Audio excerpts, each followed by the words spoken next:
So, good morning.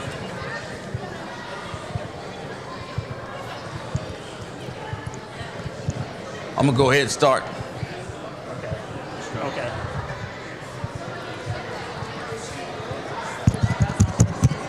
Yeah, so.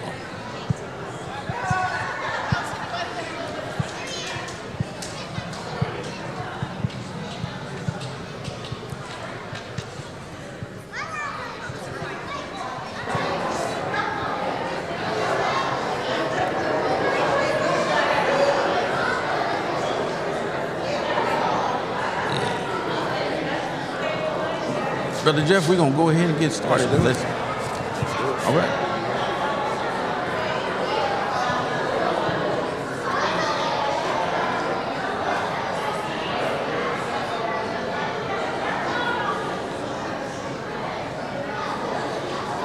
Good morning, everyone. We want to welcome all of you to the Edgewood Church of Christ Dinosaur Day. We still have folks making their way in from the foyer. So please make your way to the front as you get registered.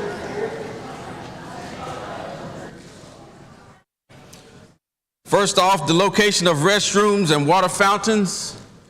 We have blue paw prints that lead to the men's bathrooms, pink paw prints that lead to the women's bathroom, and the peach or beige paw prints that leads to the lunch that's going to be served downstairs in one of the large classrooms. And just so you know, I'm Louis Francis. I'm one of the elders here at the Edgewood Church of Christ. And we want to welcome you here to our Dinosaur Day here at the Edgewood Church of Christ. Dr. Miller has material available in the back of the auditorium on the table with the red tablecloth. That is items that are free. The table with the black tablecloth, the items on that table are available for purchase. There's a cash box on the table for you to use to place your money in. If you have a credit card, see Dr. Miller during the breaks or after everything is completed, and he'll be more than happy to help you get whatever it is that you're ready to purchase. Of course, you know the pews right here to my front, my right, your left is where all the kiddies are sitting. The children's classes and activities will be in the fellowship hall, which is located across the parking lot on my right, which is where all of their classes are going to take place this morning. Lunchtime will be at noon. Children will be brought back to the auditorium to link up with their parents, and then we will guide you downstairs to where lunch will be served. There will be some tents set up outside in the backyard of the fellowship hall. If it's not too hot, you can have your lunch there, or stay downstairs in the basement where it's really cool and you'll be comfortable. Sack lunches will be served downstairs. Chairs have been set up in the hallways to accommodate everyone that's here this morning. Room 3 and room 7 have a special dinosaur backdrop set up in them so that parents and children or just the children can have their photos made. And that'll be available during lunchtime. A question and answer period will take place here in the auditorium at 1 o'clock. So any questions that you may have, write those down. And at 1 o'clock, when we come back into the auditorium, Dr. Miller will be able to address all those questions that you may have at that time. Upon dismissal, the children will receive a goodie bag in the foyer to take home. Parents of small children, please be aware that there is a small toy inside that goodie bag. Outside, there will be a special treat for everyone at the conclusion of Dinosaur Day. Now, teachers, well, actually, before we get started, I want to open up with a word of prayer before we send everybody off to their respective areas. Would you bow with me, please? Our Almighty God, who art in heaven, we're humbled and thankful to you for another beautiful day, another day that you've blessed us to assemble together. We ask your blessings upon this Dinosaur Day. We pray that we will conduct ourselves in a manner that is pleasing and acceptable in your sight. And we pray that we will open our ears and be attentive to the things that we will learn that Dr. Miller has prepared for us for today. And bless this event. Bless each of us that are here. We're thankful for your love for us. We're thankful for your son, Jesus Christ, who gave his life on the cross and shed his blood for the remission of our sins. Continue to go with us throughout this day. This prayer we ask in thy Son Jesus' most precious and holy name. Amen. Now, teachers and helpers, please stand up now and be prepared to escort the children. The first group of kids to go will be the children 4 and under, with parent will be going with them. So please stand up and you'll be escorted over to the fellowship hall.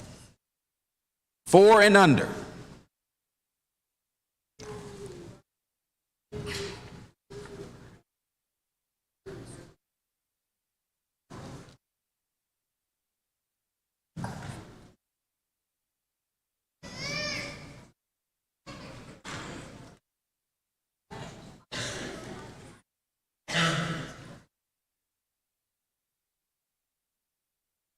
Hey there. The next group is going to be children ages 5 to 7.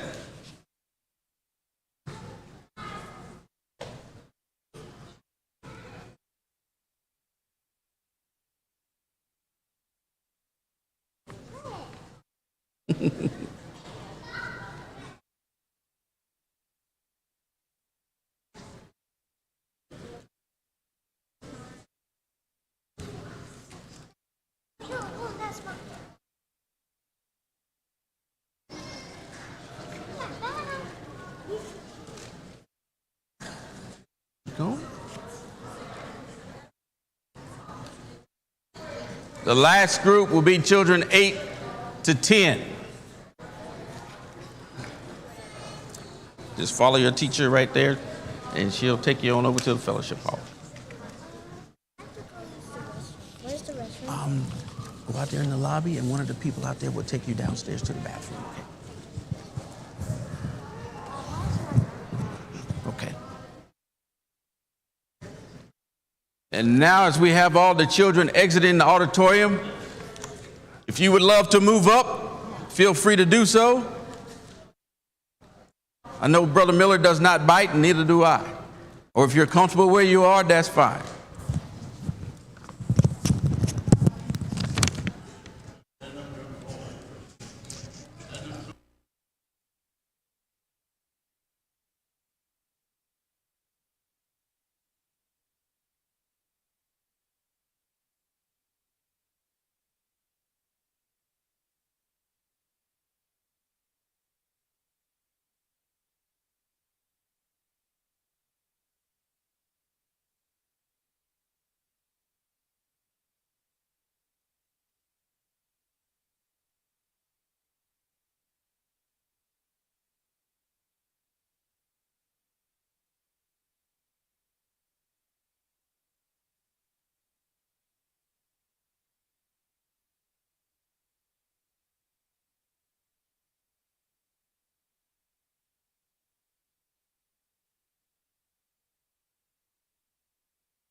Geologic expedition with leading great geologists studying Seismites, dinosaur fossil beds, and the Grand Canyon, and is currently studying hypogene stereogenesis in North American caves. Currently serves as a full-time science writer for Apologetics Press, as well as the associate editor of the monthly Christian Evidences Journal, Reason and Revelation. He also serves as an instructor for the Bear Valley Bible Institute, teaching Christian evidence. Dr. Miller is the author of several books, including Science versus Evolution, Flooded, In the Way You Should Go, and Dating Without Detonation. Married to Julie and has 5 children. Without further ado, Dr. Miller.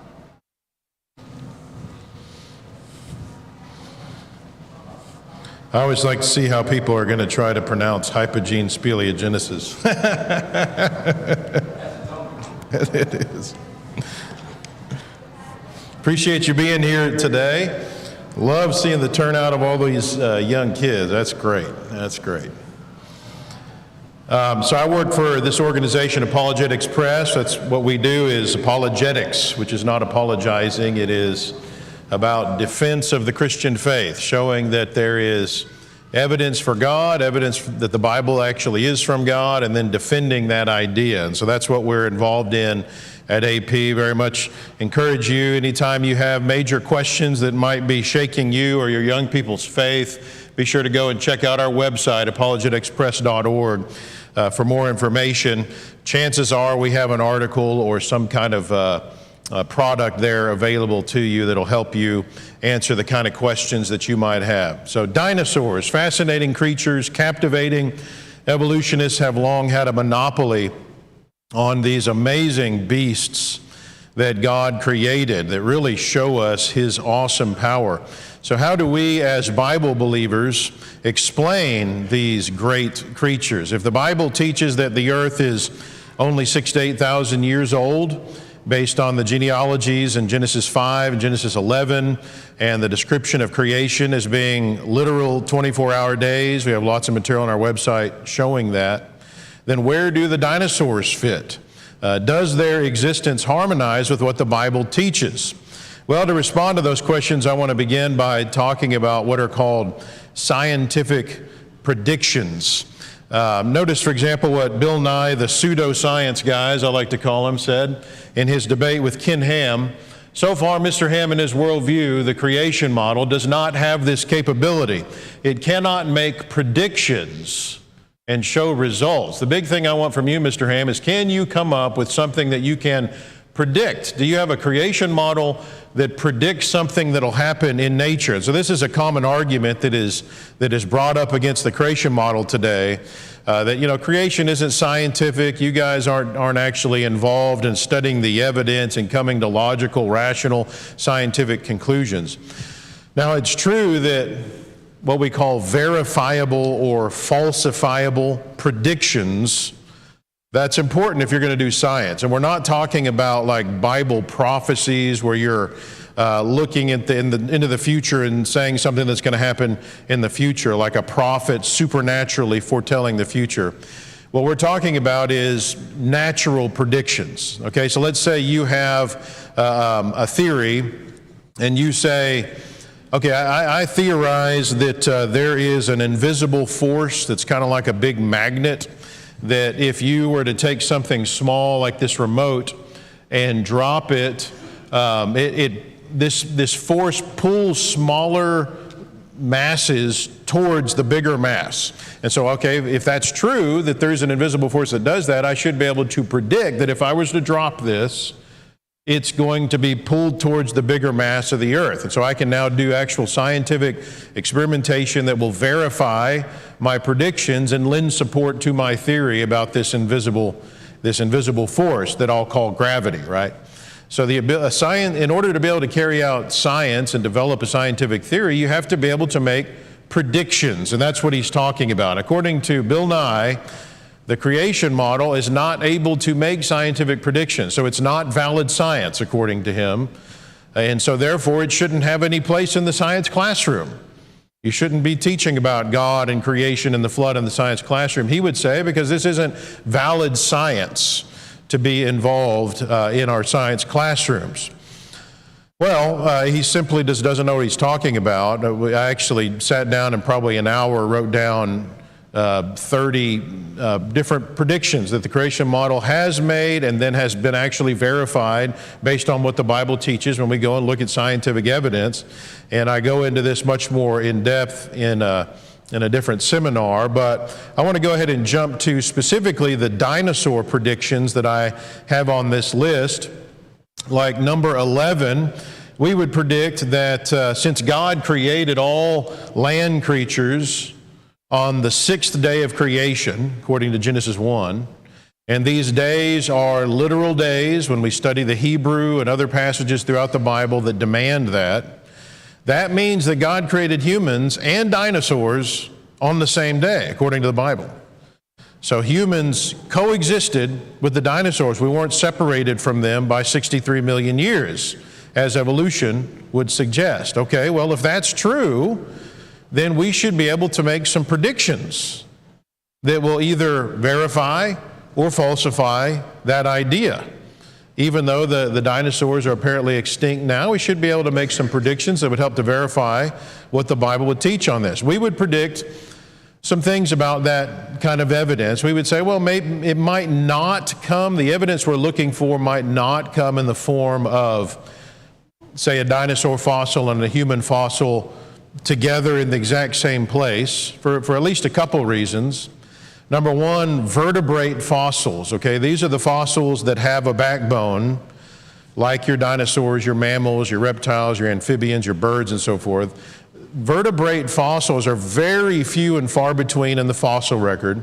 And so the vertebrate fossil record is we would consider to be pretty incomplete. We don't really know what all was there, compared to the invertebrate fossils, where you got creatures that don't have a backbone.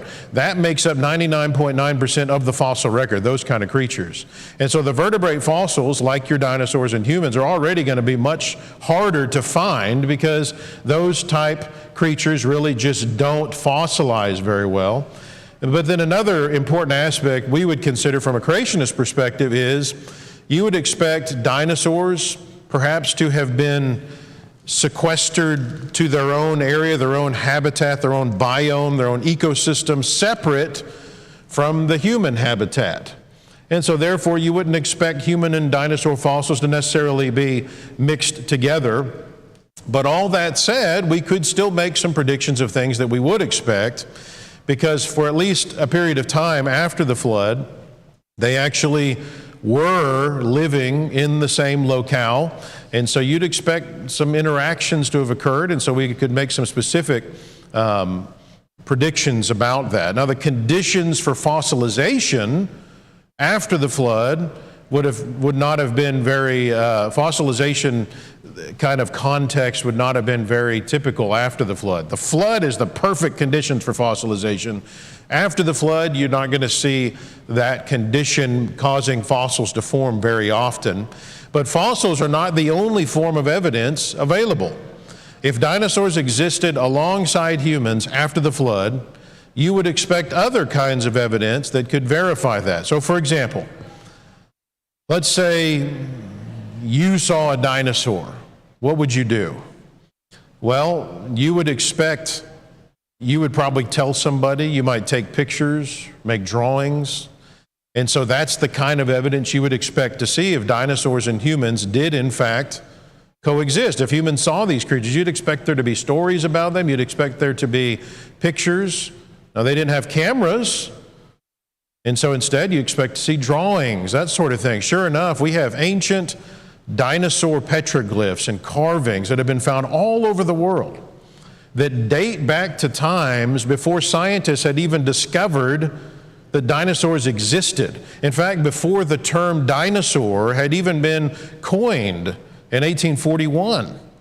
So how would the Anasazi Indians that lived over 700 years ago in Utah, how could they have known anatomically what an Apatosaurus would have looked like? I mean, we didn't even figure this out until the 1800s based on sparse fossils and so forth, and people devoting their entire life to studying these fossils. Rarely do you find any kind of dinosaur that actually has all of the bones in place and so forth, what we call articulated. That's rarely what you find. You find bits and pieces, especially of the big sauropods that have the long necks and long tails, like Argentinosaurus. There's hardly anything left of this creature.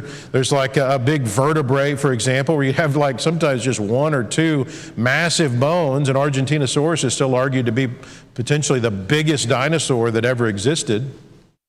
How did the Anasazi Indians know what this guy looked like anatomically?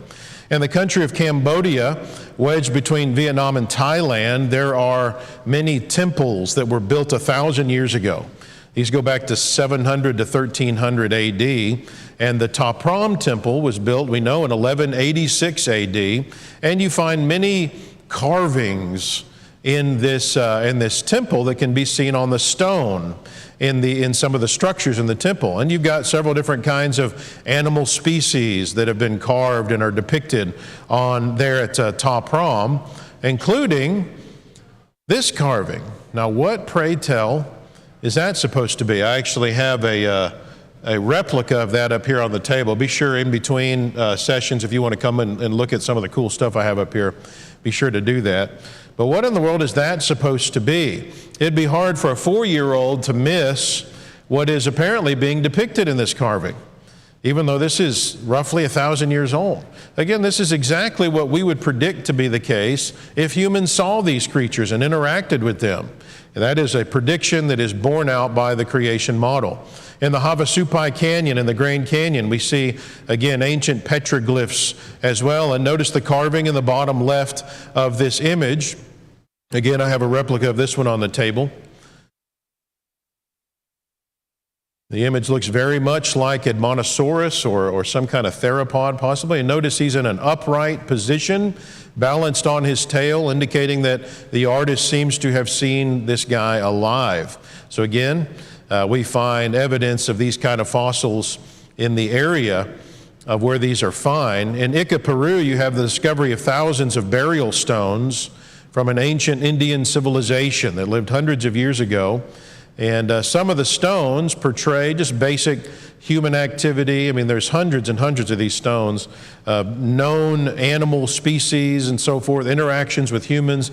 Others, some of these stones depict what are clearly dinosaurs interacting with humans, anatomically correct dinosaurs with, for example, the dermal frills that weren't even reported to exist on your sauropod dinosaurs until the 1990s. Again, we have some of the, in fact, these aren't even replicas. We have some of the actual burial stones here that you can take a look at as well.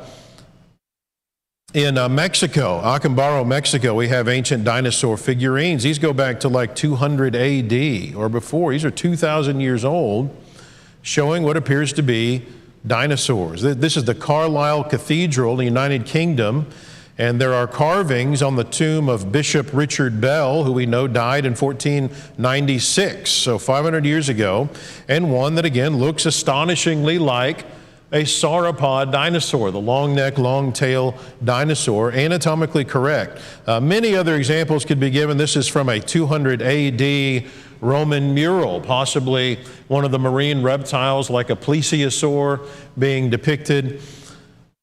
This one is believed to go all the way back to the period that we would say was probably immediately after the flood, a depiction again of the sauropod dinosaurs. And this goes all the way back, this was on a Mesopotamian cylinder seal, and this goes back to potentially the time of Abraham or before, immediately after the flood. This is a petroglyph from northern Arizona, believed to be about 800 years old. So a host of clear-cut, dinosaur-like carvings and figurines, exactly what we would expect if humans and dinosaurs coexisted after the flood, and very difficult for evolutionists to explain if humans never saw these magnificent creatures, especially with their flesh on them. And there's many examples of controversial human artifacts, like this pickaxe that's encased in what we understand to be Cretaceous stone. This is supposed to be at least 65 million years old. Humans aren't even on the scene for another 63 million years, and yet you have a human pickaxe encased in this stone. This is well, you tell me what this is. Well, you can't see it too well. That's clearly a human footprint. What's that? Looks like a theropod dinosaur footprint. And these were, I saw a cast of this one in Arkansas. So these are artifacts that are argued to have been found in Cretaceous sediment out in Texas. And so this is sediment thought to have been laid down at least 65 million years ago based on the evolutionary time scale when the dinosaurs lived. Now, in creationist thinking, we would say this is actually towards the end of the flood, just a few thousand years ago, when the final sediment is being deposited. The dinosaurs are getting wiped out by the flood, and then all the land-dwelling creatures are getting killed. So skeptics have to do some gymnastics to try to explain these anomalies, and there are quite a few of these. And they may or may not be what they seem in every case, but we would certainly be able to explain why they would be there. We would predict that they would be there based on the creation model, and sure enough, we find lots of, this is what we would call physical evidence of the human and dinosaur coexistence.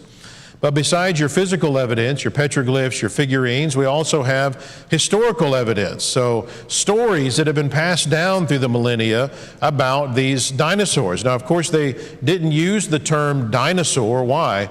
Well, because the word dinosaur hadn't been coined until 1841. So if you go back before 1841, you got to figure out what was the term they were using. And it appears to be this word dragon. That's what is used to describe these great reptilian-like creatures, these dinosaur-like creatures. When you see the drawings of them and the descriptions that they're giving of these guys, they sound and look exactly like the dinosaurs, but they use the term dragon. Now, of course, in many cases, embellishments are made over the years, but if the dinosaurs existed with humans at some point in history, you'd expect there to be stories about these interactions, and sure enough, they're everywhere, all across the planet. It's hard to even go into a Chinese restaurant here in America, and many times Mexican restaurants, without seeing dragon depictions. We know from American Indian legends and in England where you have the knights fighting these dragons hundreds of years ago. We have Sumerian stories that go all the way back to the 3rd millennium BC depicting dragon slaying. And again, the depictions of these dragons are very much like what we understand the dinosaurs to have looked like. Ancient respected historians give descriptions of these dinosaur-like creatures, including the Greek historian Herodotus, Josephus, Marco Polo, and others. Again, exactly what we would expect if dinosaurs and humans did in fact coexist. Somebody says, well, how come they're not in the Bible? And first of all, I would say, well, why isn't the giraffe in the Bible? You don't see that. There's all kinds of things not listed in the Bible. It's not the point of the Bible to tell you every single species that ever existed. The Bible is not intended to be some kind of specific biology or taxonomy book. And so you wouldn't expect it to say every species that ever existed. But interestingly, we do find historical evidence of the coexistence of humans and what appears to be dinosaurs in Job 40 and 41. Creatures that Job 40 and verse 15 says were coexisted with Job.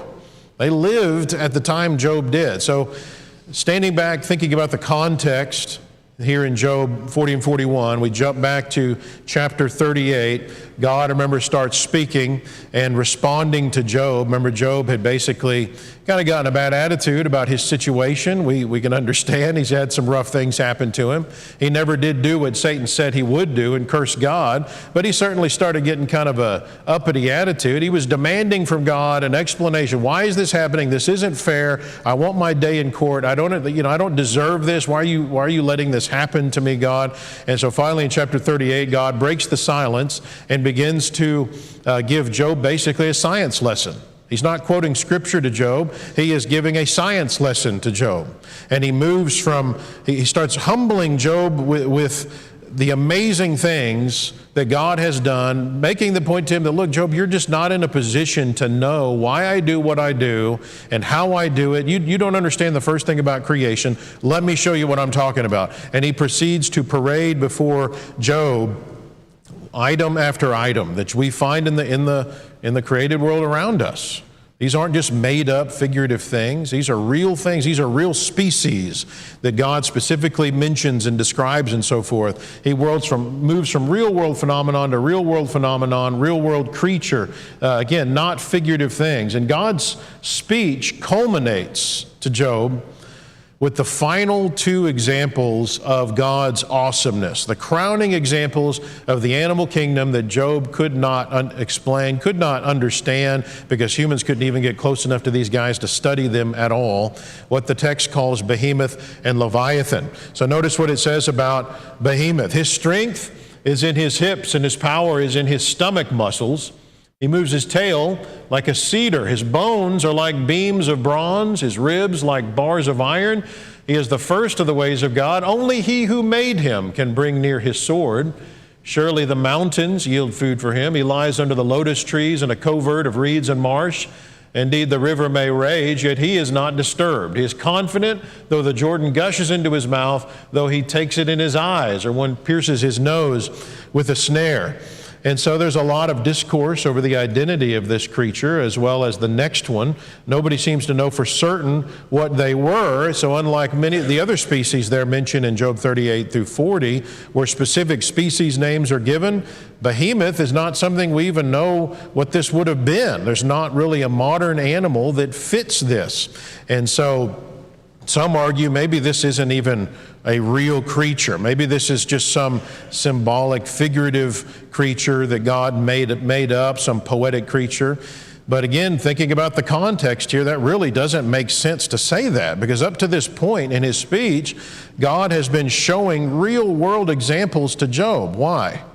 Well, because again, God is wanting to impress Job with the fact, the things that God has done and is doing. So why would he then make up something that he hasn't ever actually done?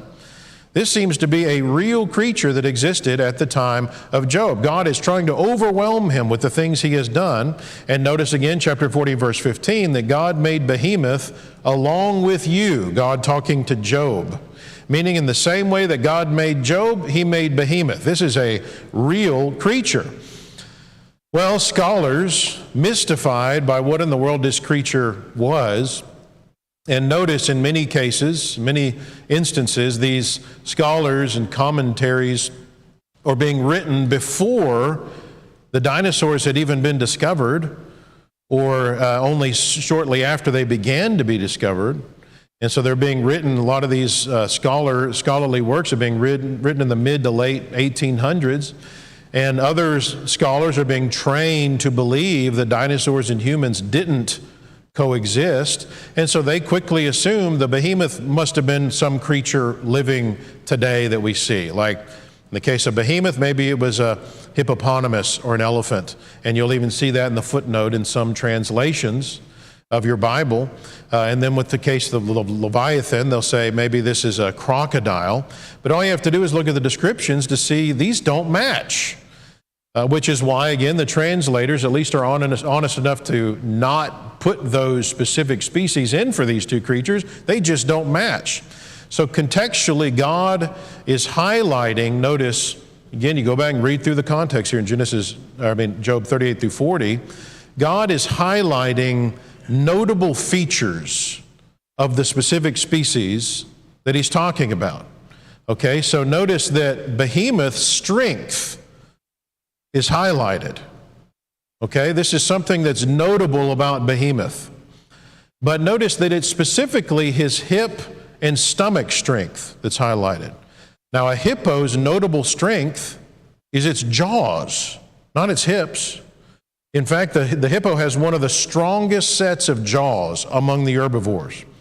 The elephant's strength, also not in its hips. It's in its head and neck. And in fact, there's been some recent research that indicates that elephants carry 60% of their weight forward on the front legs, not in the back at the hips. Their center of mass is actually forward in their body, not backward. It's not on the hips. And ironically, the same study compared the elephant strength to the sauropod strength. These are your long neck, long tail dinosaurs, to try to get a comparison between the two. And what they discovered is that the sauropods, unlike the elephants, they had the opposite weight distribution. The sauropod's center of mass is closer to the rear, having much larger hind legs compared to its forelegs, so their strength is back on their hips. The text says Behemoth moves his tail like a cedar, okay? This is a tree that's highlighted repeatedly in Scripture for its immense size and strength, and not many animals would you even describe as having a tail that you would say looks like a tree and has the strength of a cedar tree. But, again, the hippo's tail certainly wouldn't be picked out as a highlight for its awesomeness or strength, when it's essentially a sprig. But guess what did have a tail that if you saw it, you'd say, wow, that is like a tree.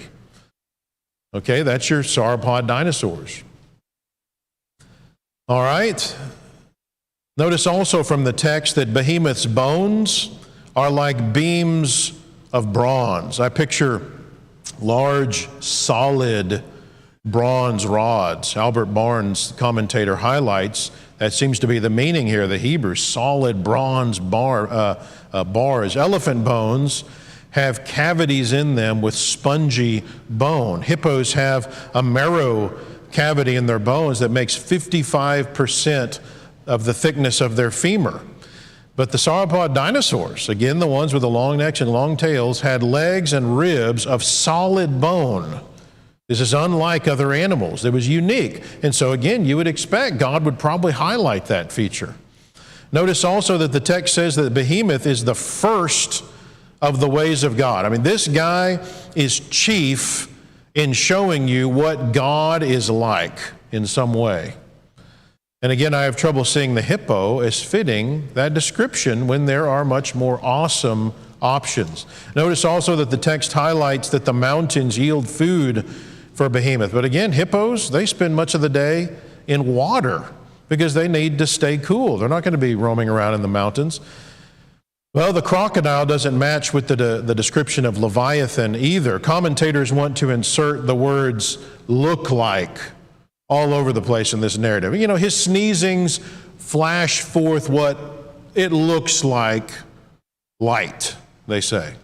Okay, now the problem is that kind of terminology, simile, for example, is actually found in this context all over the place when the author intends it, but not everywhere. So, for example, his eyes, notice, are like the eyelids of the morning.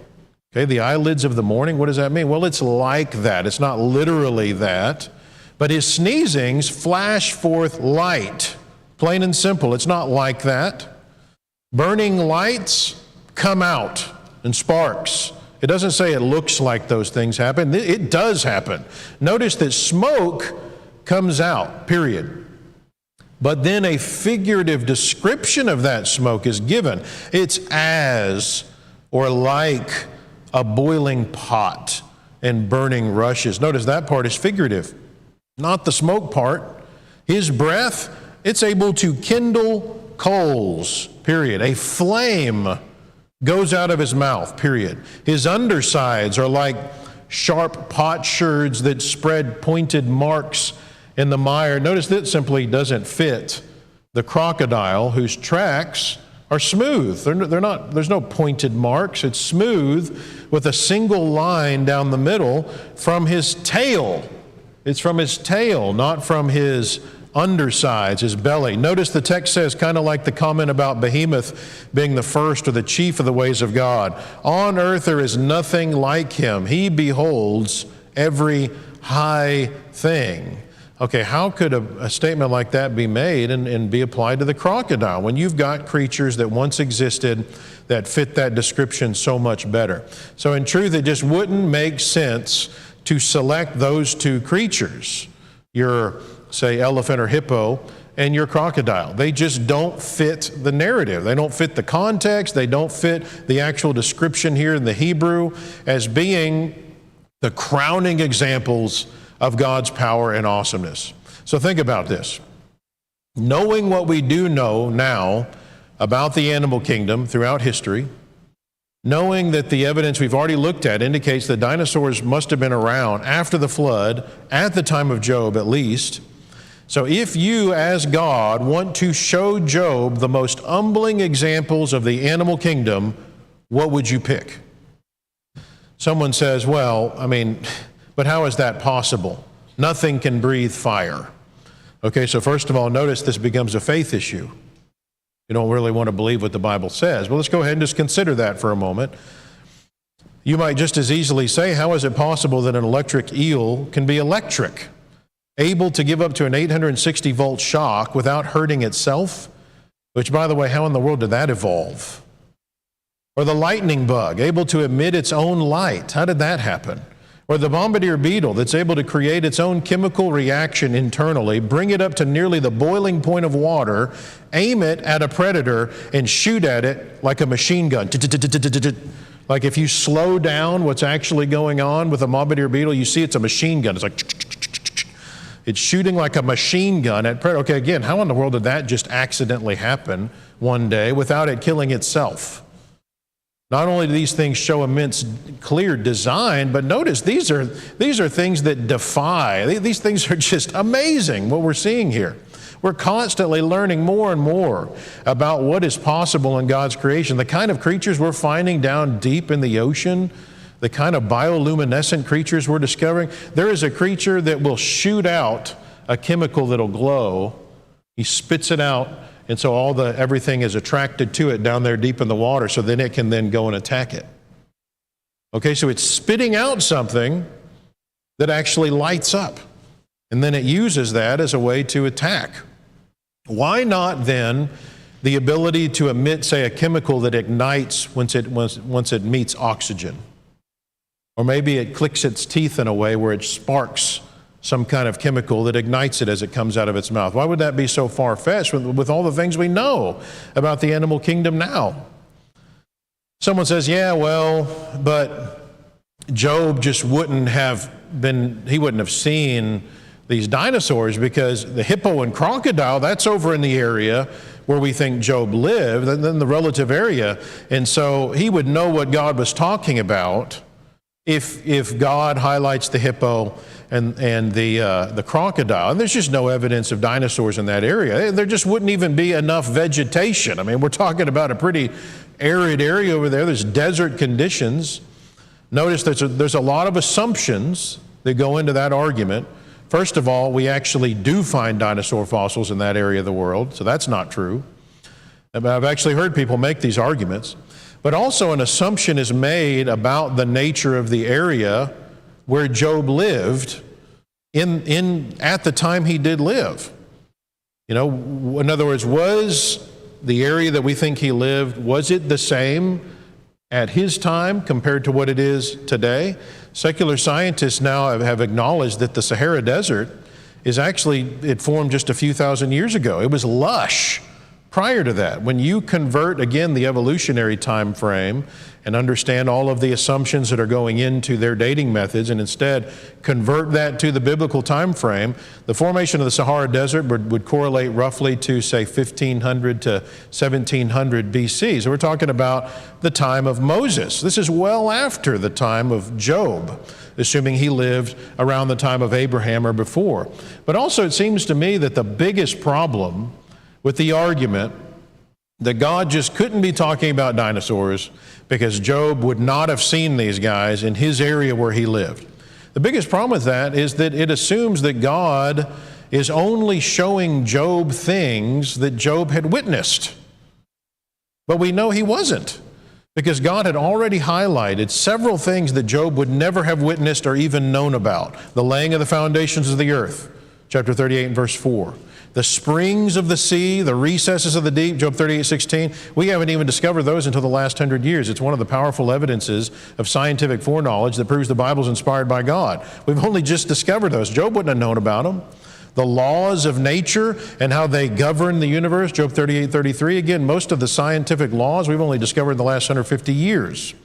So God seemed to have been picking out awesome features of the earth, regardless of whether or not Job had seen these phenomena. So again, we have to ask, if the dinosaurs lived then, why wouldn't God show Job dinosaurs or dinosaur-like creatures in the case of Leviathan?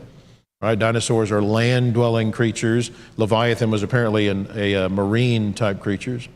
Why wouldn't he have showed Job these kind of creatures if they, in fact, were alive in Job's day, as the evidence we've already seen indicates? There's lots of evidence of coexistence of humans and dinosaurs all over the world. And if you'd like to study more about this, you can go to our website and read more about this, or check out our book, The Dinosaur Delusion, probably one of my top 5 favorite books at AP, that goes through and explains a lot of this and defends it, goes through the kind of quibbles people try to make against these and deals with them masterfully. Also, my dad wrote Behemoth and Leviathan. It came out a year or two ago, that goes more specifically into these creatures in Job 40 and 41. And we have copies of these back there for purchase if you are interested in those. So Bill Nye's charge that the creation model can't make predictions is simply not sustainable. We can make scientific predictions, including predictions about the dinosaurs that have been borne out whenever we go and examine the actual evidence. Let me show you a few other items. I don't know that there's many teens here, but you may have some that you would like to make sure that you have these kind of materials for them. This book, Truth Be Told, was originally written by Kyle Butt and Eric Lyons as a way to prepare middle schoolers and junior high class students for the kind of things they're going to be studying as they enter the teen years and go into earth science, life science, biology, if they take any environmental type earth sciences in high school. And this responds to the typical arguments they're going to be seeing and hearing about in those books. So an excellent book that you need to make sure that they have to help them know that creation, not evolution, actually is true, both biblically and scientifically. A lot of the material I'm covering today is in this book, Flooded, that I wrote. We put out, I guess, a year and a half ago. This will teach, it's actually technically aimed at probably about ninth graders. And so lots of pictures. So actually adults really love this this book as well. It doesn't get too technical, but it does lay out a lot of what we can know scientifically today about what happened in the flood and before the flood and immediately after the flood in the case of the Ice Age. So a great book for you to have in your repertoire. And there's also a website that goes with this if you're interested in teaching this as a course to young people to make sure that they are aware of what true science is really all about, as God intended it to be. Make sure you're aware of that. I'm actually teaching this course this November out in Arizona. I'll be taking high school students out there to Grand Canyon and Petrified Forest, Sunset Crater, Grand Canyon Caverns, lots of sites out there, and be teaching this as a high school course for those parents that would like their kids to get some kind of credit, like a high school credit, to be able to learn this as a science course. Other teen books we have, I wanted you to be aware of. Out with Doubt is our survey of Christian evidences that's been out for, 15 years or so, that maybe Kyle wrote that. And then the sequel to that, A Matter of Fact. All of these give a big survey of lots of evidence for creation and evidence against evolution. Always Be Ready, again, one of my probably top 5 favorite books at AP, even though it's aimed at teens. This very succinctly responds to the kind of arguments that teens are going to be hearing by skeptics and scoffers that want to rail against Christianity and the God of the Bible. You know, God He's homophobic, he's sexist because he pushes the women down, he's genocidal, where he has the Israelites come in and wipe out entire civilizations, including women and children, and he's racist, he endorses slavery in the Bible. So all these kind of attacks that are made against the God of the Bible, the standard typical attacks that young people are going to hear about, which incidentally, what we're finding is in 4 out of 10 of our young people, they leave the faith after they leave home. I can guarantee you a lot of it is covered in these materials. A lot of the things they're hearing that is shaking their faith, this is the kind of stuff they need to be learning about in preparation for college. We have a new series we put out, this first one in the series, Defending God. This is about how they can know the evidence that God exists. And then there's also one that is, the second one is how they can know the Bible's inspired. And these have several videos short videos that have been made for teens that can be used as supplementary information for these books. The third volume in that series is on the deity of Christ, and that comes out this summer. A couple other things. Whenever I was doing youth work in Texas, I decided that really the most effective evangelists for the teens are really the teens. They're the ones interacting with their friends and having discussions day in and day out. So they need to be ready to talk to their friends about the Bible and God. And so I started having them memorize key passages that they needed to learn in order to have typical conversations with their friends. And then I started making these booklets that help prepare them, explain to them how those verses are useful in various discussions. Dating Without Detonating is the book Julie and I wrote in response to kind of the epidemic going on among teens, making bad dating decisions that lead to them falling away and making unwise marital decisions. We've got a magazine the AP put out a resource that we have several issues that are aimed at teens and the kind of things they'll be encountering during those teen years. We have a dinosaur coloring book for younger kiddos as well, and we have a couple readers that really deal with the question of dinosaurs. I think we have some of those for purchase back there in the back as well. Those are for younger kids. And we have our Christian Evidences show, Digger Dug, that has been around for, 15 years or so as well. That's still out there and still popular with the kiddos. T-shirts that they can get that are Digger Dug type T-shirts as well that are advertised to their friends. It's a Christian Evidences show, kind of like Barney. if you like Barney. I didn't like Barney. But Digger Doug, I like Digger Doug. Discovery is our monthly scripture and science magazine for kids, and encourage you to have a subscription to this if you've got younger kids, or you've got grandkids, or nieces and nephews, or if you have people that live next to you that have younger kids that are, say, 3rd to 6th grade. Set up a subscription for them where they can be getting each month this beautiful, attractive magazine that'll teach them things about the Bible, teach them things about science that show who our God is, and teach them about the Bible. Wonders of God's Creation, great book Eric Lyons wrote that highlights a lot of the decisive evidence of design in the universe that defies evolution, shows you amazing creatures God made. Dinosaurs Unleashed. This actually goes way back, but we just in the last year or so totally revamped this, updated it, added a lot to it, and have re-released that. And it covers a lot of the material that we're going over today, and a lot of other things that we're not able to, I'm sure, cover today as well. Our Dinosaur Field Journal, really cool little booklet that it actually looks like a scientist's field journal. And the idea is, what if you lived right after the flood and you decided, you know what, I want to go follow the dinosaurs around and study these guys.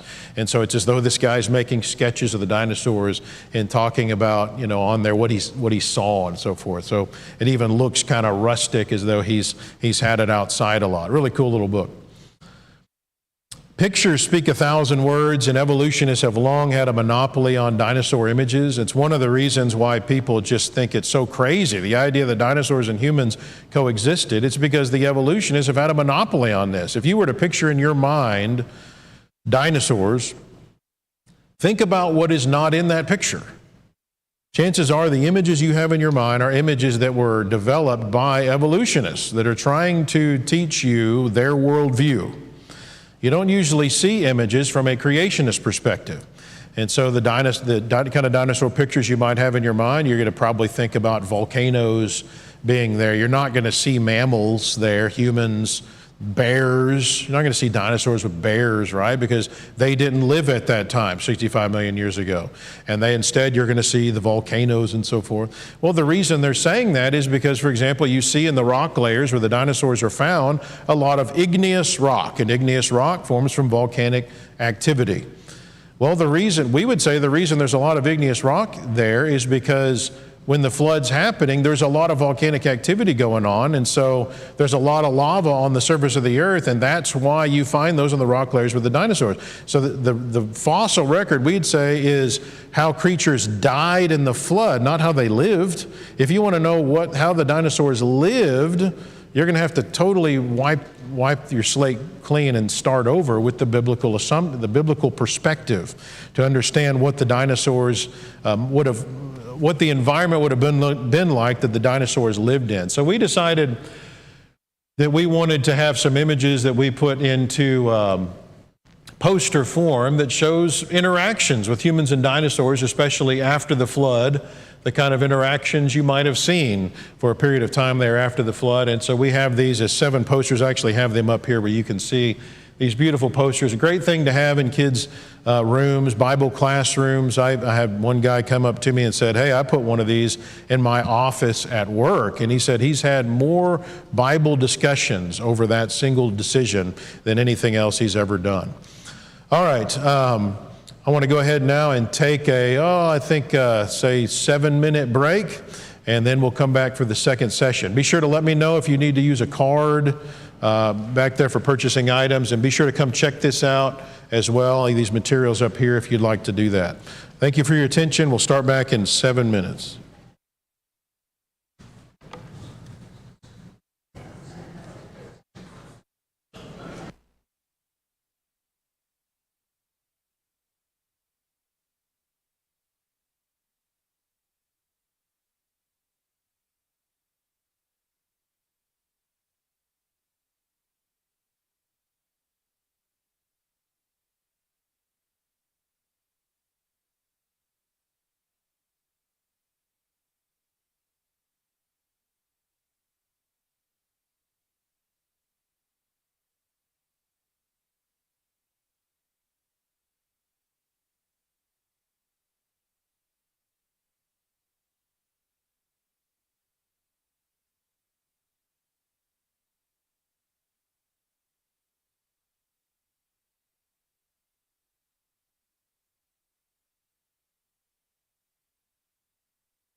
Okay, let's rock and roll.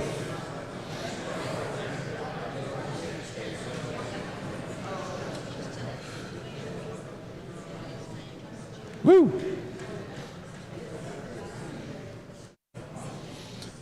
Dating the dinosaurs. No, not that kind of dating.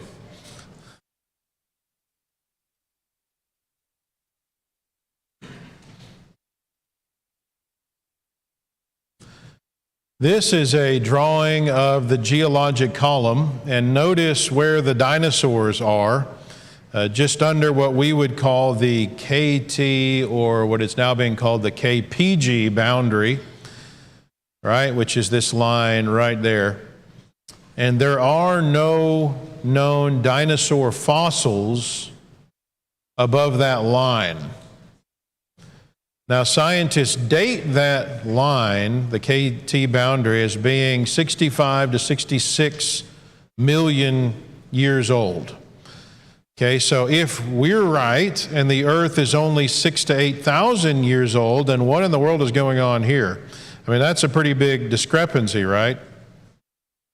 Why are they arguing for 65 to 66 million years ago for the extinction of the dinosaurs? And the answer has at least two big factors. I mean, number one, they firmly believe in evolution, and they believe that is a good assumption to start with. And evolution requires millions of years to do its gradual work. And so if you assume evolution is true, then you have to believe that the layers of the geologic column, the layers between us and the dinosaurs, must have taken millions of years to form in order to add time in there. And so we'll look at that assumption briefly later. But also, number two, they have dating techniques that they believe provide direct experimental evidence for old ages for those rock layers. So there's two basic kinds of dating. There's relative dating, where you basically say, this rock must be younger than this rock, because this rock's found deeper. But it's not giving you anything specific. It's just saying relative to each other, this one's younger.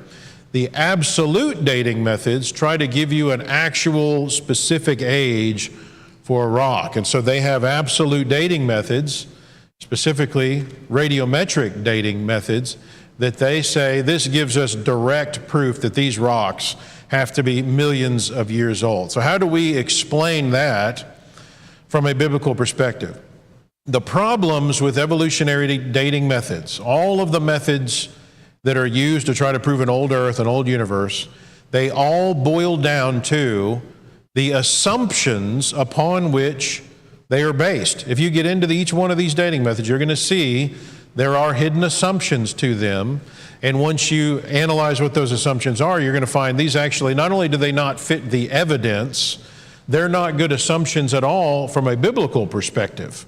If you start with the assumption that the Bible is true, because the Bible can prove itself to be from God, then you'd make totally different assumptions, which would lead to totally different ages for everything.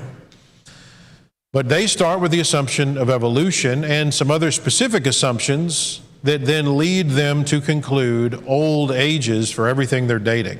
So let's talk about assumptions some. Scientists and mathematicians have to make assumptions all the time in order to be able to figure something out, in order to be able to solve problems.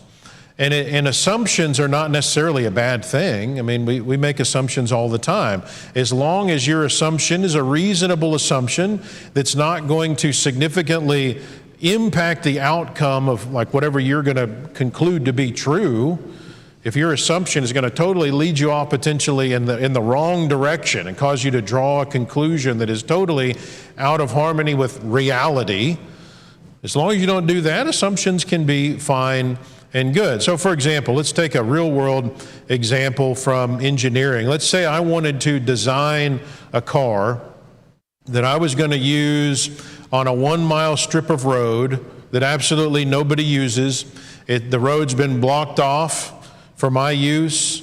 I've put up fences, and I've maintained the road well and repaved it when necessary and cleared everything, any kind of roadkill or whatever. And again, I've got fences up to keep the animals from getting on the road. I've tried to take everything into account to make sure that this road is clear and smooth. It's a straight road, 1 mile long. Okay, so let's say I wanted to design that car where I could remotely control it from this building. And this is something we can do today, and so we put on the necessary sensors so that I know its velocity and its heading at all times, and I start developing the equations that are going to describe the motion of this vehicle using my sensor readings. And these equations are important in order for me to know that I'm making the car do what I think I'm making it do, because I'm not going to have a camera. I'm not going to count on cameras on this vehicle. This is all going to be done using these sensor readings. And so I check the weather report, and I say, okay, you know, I can make a good assumption here.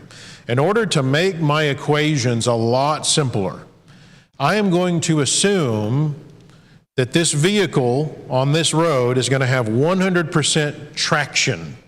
What that means is it's not going to be skidding and sliding around to the left or to the right. So again, the weather report suggests skidding conditions are very unlikely.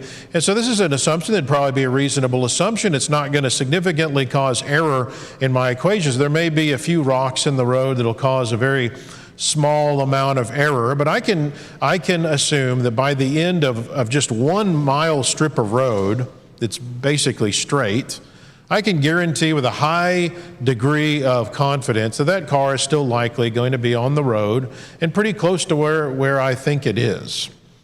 All right, now let's say I design the same car with that assumption for off-road use, way out in the middle of nowhere, and I assume 100% traction. There's no skidding and sliding around. How likely is it that I'm going to know exactly where my car is at the end of even just 1 mile of driving? It's very unlikely. So assumptions have to be made in science, but those assumptions have to be made very carefully, or you're going to end up with a totally different result than is reality.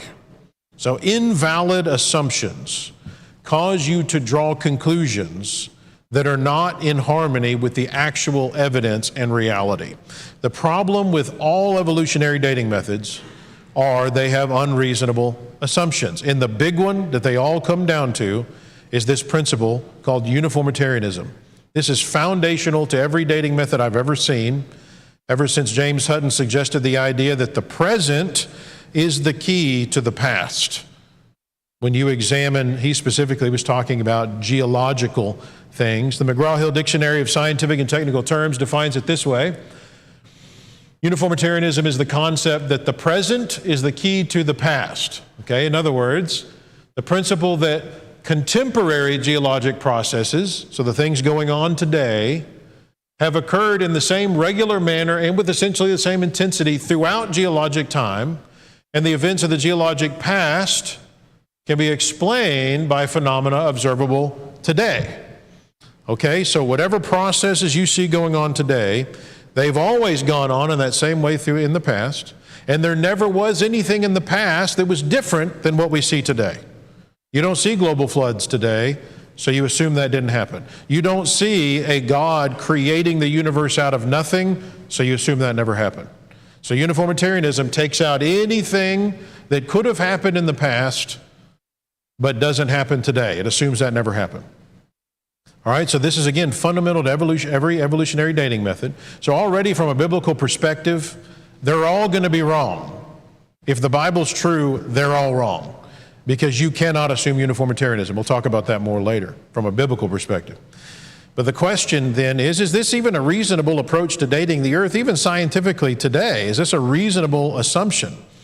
Well, it's not, and we could say, I could do a lot of discussion of this topic, but let's just look at a few just very basic, simple examples to show you how silly this assumption is. Geologists say that water from 41% of the nation drains into the Mississippi River Delta, and as the Mississippi River rolls along down towards the Gulf of Mexico, it takes dirt and sediment, picks it up along the way, and then over thousands of years, the Mississippi River has been depositing fresh water and sediment along the Louisiana coastline at the end of the Mississippi. approximately 500 million tons of sediment are estimated to have been deposited into the Gulf of Mexico by the Mississippi River every year. So again, do the math. If uniformitarianism is true, whatever geologic processes and rates you see going on today have always been that way in the past. And if the Earth has been around as long as evolutionists say it has, then why hasn't the Gulf of Mexico been completely filled with dirt and sediment several times over? Well, it's common sense. Something must have been different in the past. Uniformitarianism is not a good assumption. Now, catastrophism is a different assumption. It's a totally different way of viewing all of geology. And it's the idea that most features in the Earth were produced by the occurrence of sudden, short-lived, worldwide events like creation, like a global flood. And so this approach at interpreting geologic phenomena is the biblical approach, and it really, you're going to find, is the more reasonable approach to viewing scientific matters. Notice what 2 Peter 3:3-6 says, knowing this first, that scoffers will come in the last days walking according to their own lusts and saying, where's the promise of his coming? For since the fathers fell asleep, all things continue as they were from the beginning of creation. Uniformitarianism. For this, they willfully forget. Things haven't always gone on in the way they do today. There's been supernatural things that happened in the past. By the word of God, the heavens were of old, and the earth standing out of water and in the world, by which the world that then existed perished, being flooded with water. Peter discusses individuals who would have a uniformitarian mindset towards their assessment of the earth. All things continue as they were from the beginning. You don't see things happen. Things never happened that we don't see happening today. And notice he responds to these guys by pressing the fact that things haven't always moved on in the way that they are today from the very beginning. Present events are not a key to understanding the past, as uniformitarianism suggests. So in fact, it's the opposite. The past is the key to the present from a biblical perspective.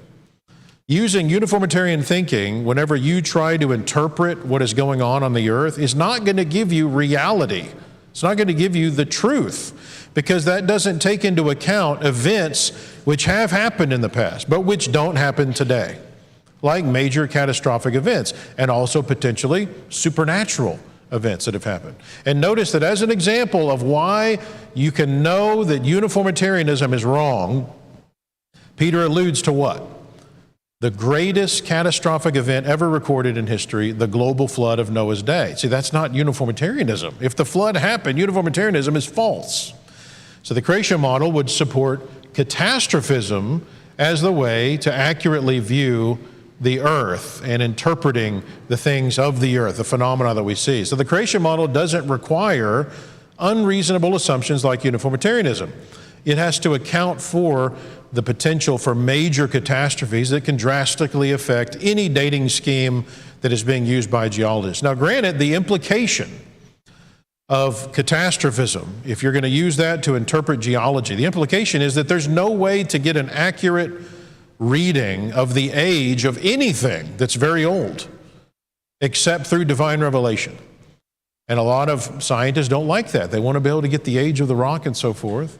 But so be it. I mean, if that's a bad assumption, then it's a bad assumption.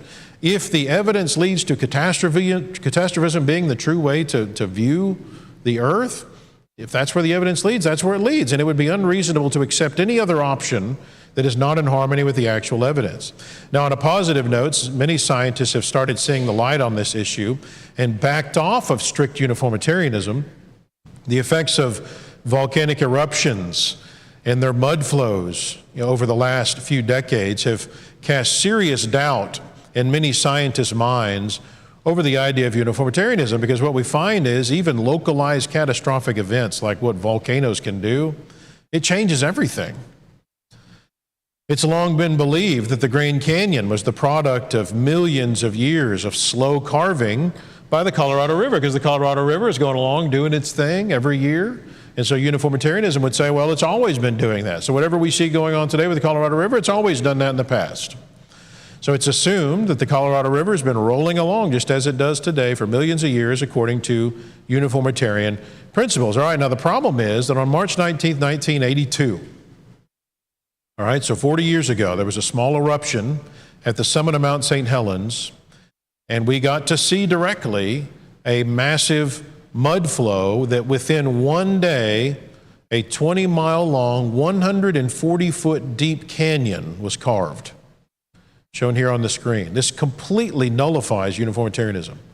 If uniformitarianism is true, and geologists came along today and they see this canyon and they see this stream going through it, moving along, getting sediment pushed out of there, they're thinking uniformitarianism. They're going to assume that stream carved that over a long period of time. But they didn't realize a major catastrophe happened that carved it in one day. The Lake Missoula flood. This is a well-documented flood from the Ice Age period. You can actually see videos about this on YouTube and so forth, where secular meteorologists are talking about this. Water breached an ice dam during the Ice Age, and 500 cubic miles of water, that's 10 times the combined flow of all the rivers in the world, were released in 2 days. It destroyed 16,000 square miles of terrain. It cut hundreds of feet through solid rock, creating canyons, carved 50 cubic miles of earth. Another example of rapid erosion from catastrophe. In June 1983, heavy snowfall caused engineers to push the limits of the power plant that is found at Grand Canyon. They had to push huge amounts of water through the dam spillways, and it ultimately caused 3-foot thick steel reinforced concrete from this tunnel to be ripped out, penetrated with pits.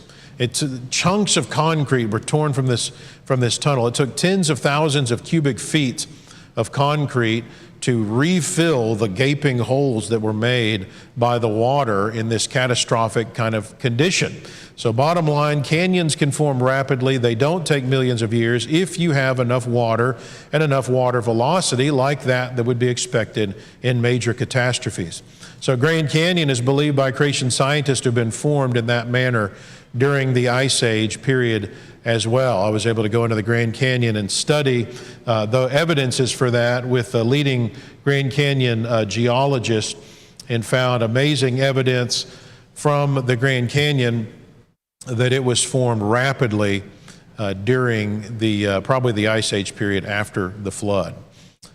Briefly, I guess I can tell you that briefly what we would argue. The layers of the Grand Canyon were probably formed rapidly during the flood, but the thinking is that after the flood, one of the areas that was lifted up during the flood probably from below is the Colorado Plateau, and then after the Ice Age covered the plateau with ice and then retreated, it would have left some lakes on the plateau that they think breached one by one and rapidly released its water, which would have carved the Grand Canyon in a brief amount of time. Rapid petrification. Petrification is another area where scientists, secular scientists would say, oh man, it takes millions of years to turn something into a stone, like a tree or a bone. But again, more and more scientific evidence is coming to light that proves that the rate of petrification is significantly altered if you have catastrophe. Scientists have discovered, for example, in 2004, and there's actually several papers about this that have been out over the last several decades, but as just one example, 2004, 5 Japanese scientists published their research on rapid petrification in the secular journal Sedimentary Geology, and they were studying the mineral-rich acidic water found in the explosion crater of the Tateyama volcano in central Japan.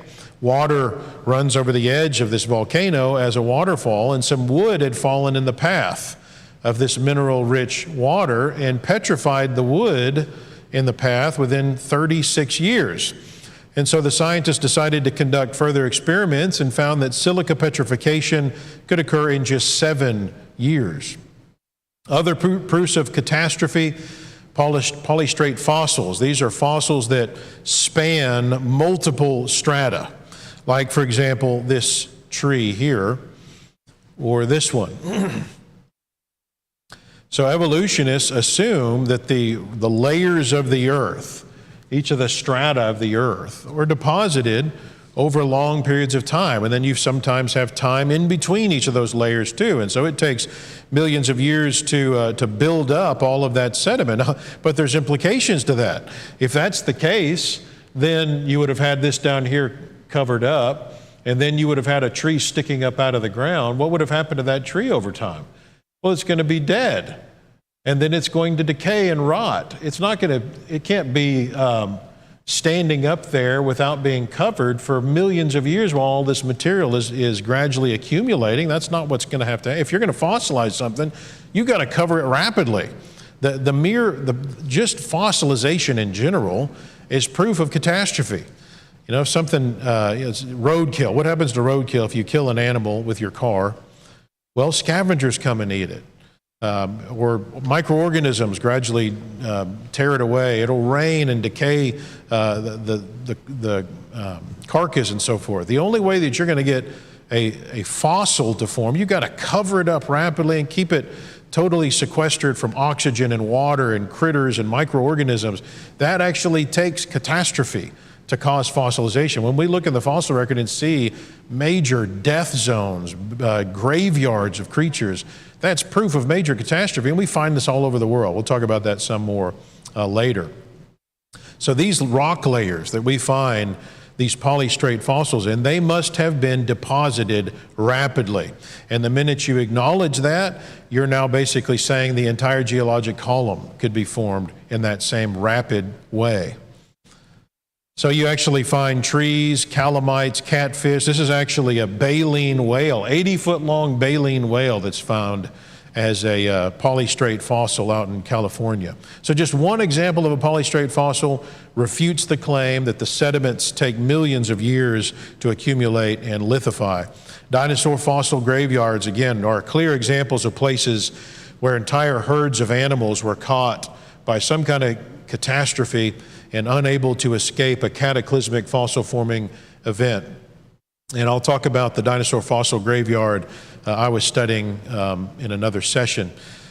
Many fossils show evidence of rapid burial. So this would be a fish in the middle of his dinner. This is called an aspiration fossil, and you find these all over the place too, where a creature is actually in the middle of eating its dinner or possibly choking on its dinner when it gets hit by some kind of catastrophic event. This is an ichthyosaur in the middle of giving birth. Whenever something catastrophic happens that kills this guy and buries him, this is already a marine creature.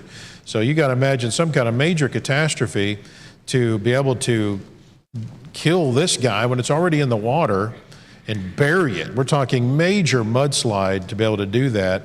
And it, again, already in the middle of giving birth. These dinosaur fossils show a typical posture that you find dinosaurs in if you find them articulated. So again, usually you don't find an entire dinosaur with all of its bones intact in the position they were in life. That's what it means when we say articulated. Usually you find individual bones, or even more, you find bones that are shredded, I mean blown to bits.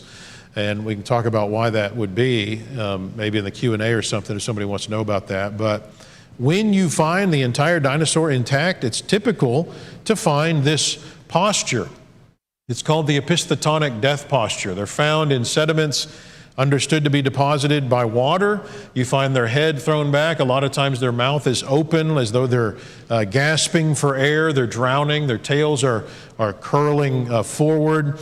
And so this is known to be due to death by water, some kind of drowning event.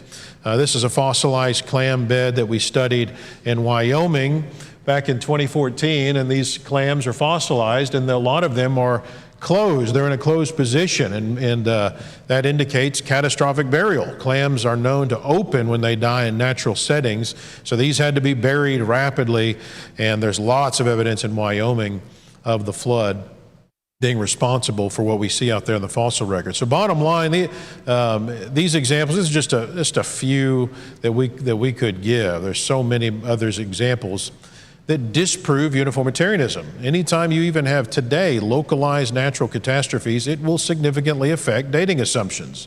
And when you take into account what would have been the case due to the flood, it changes everything. And thankfully, a lot of secular geologists are coming around on this issue. I was reading a college geology textbook a few years ago to see where they're at on some of this stuff. And they talk, towards the beginning, they talk about these assumptions. And they say, we used to believe in catastrophism and a global flood. We don't believe that now. We think that's stupid. And then we believed in uniformitarianism, and now we're like, okay, that's actually not all that. So we think now it's both. Okay, now that's, at least that's more reasonable. But the problem is the minute you say that strict uniformitarianism is not true, then every evolutionary dating method collapses because they're all based on uniformitarianism, strict uniformitarianism being true. If that is not the case, then there is no evidence for an old Earth. Now that they won't highlight in the textbooks, but if you understand these dating methods, you would see that is the case. If processes today aren't the same as they have always been, there is no reliable technique for dating something very old other than through divine revelation. So once the assumption of uniformitarianism is shown to be inaccurate, the entire grounds for arguing an old Earth crumbles. But let's go ahead and look at some of these specific, what I call, remember, absolute dating methods, like radiometric dating method, for those kind of methods for inorganic materials, carbon dating for organic materials. And let's look at the kind of assumptions that underlie these besides uniformitarianism. This is the periodic table. The second law of thermodynamics tells us that the universe is running down, it's decaying, we're running out of usable energy is the technical terminology.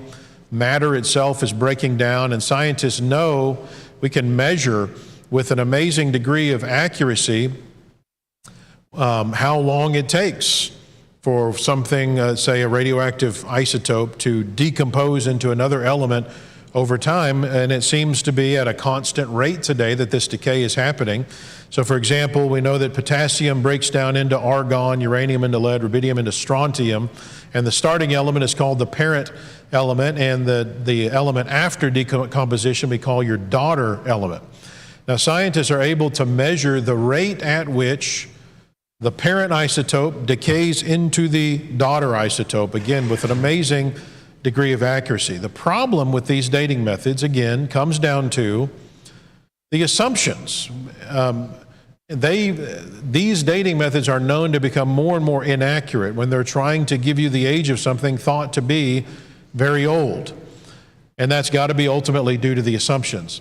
So for example, if you use, let's say you've got a rock that has both uranium and lead, and maybe it also has potassium and argon. So you can actually use two different dating methods to date the same rock.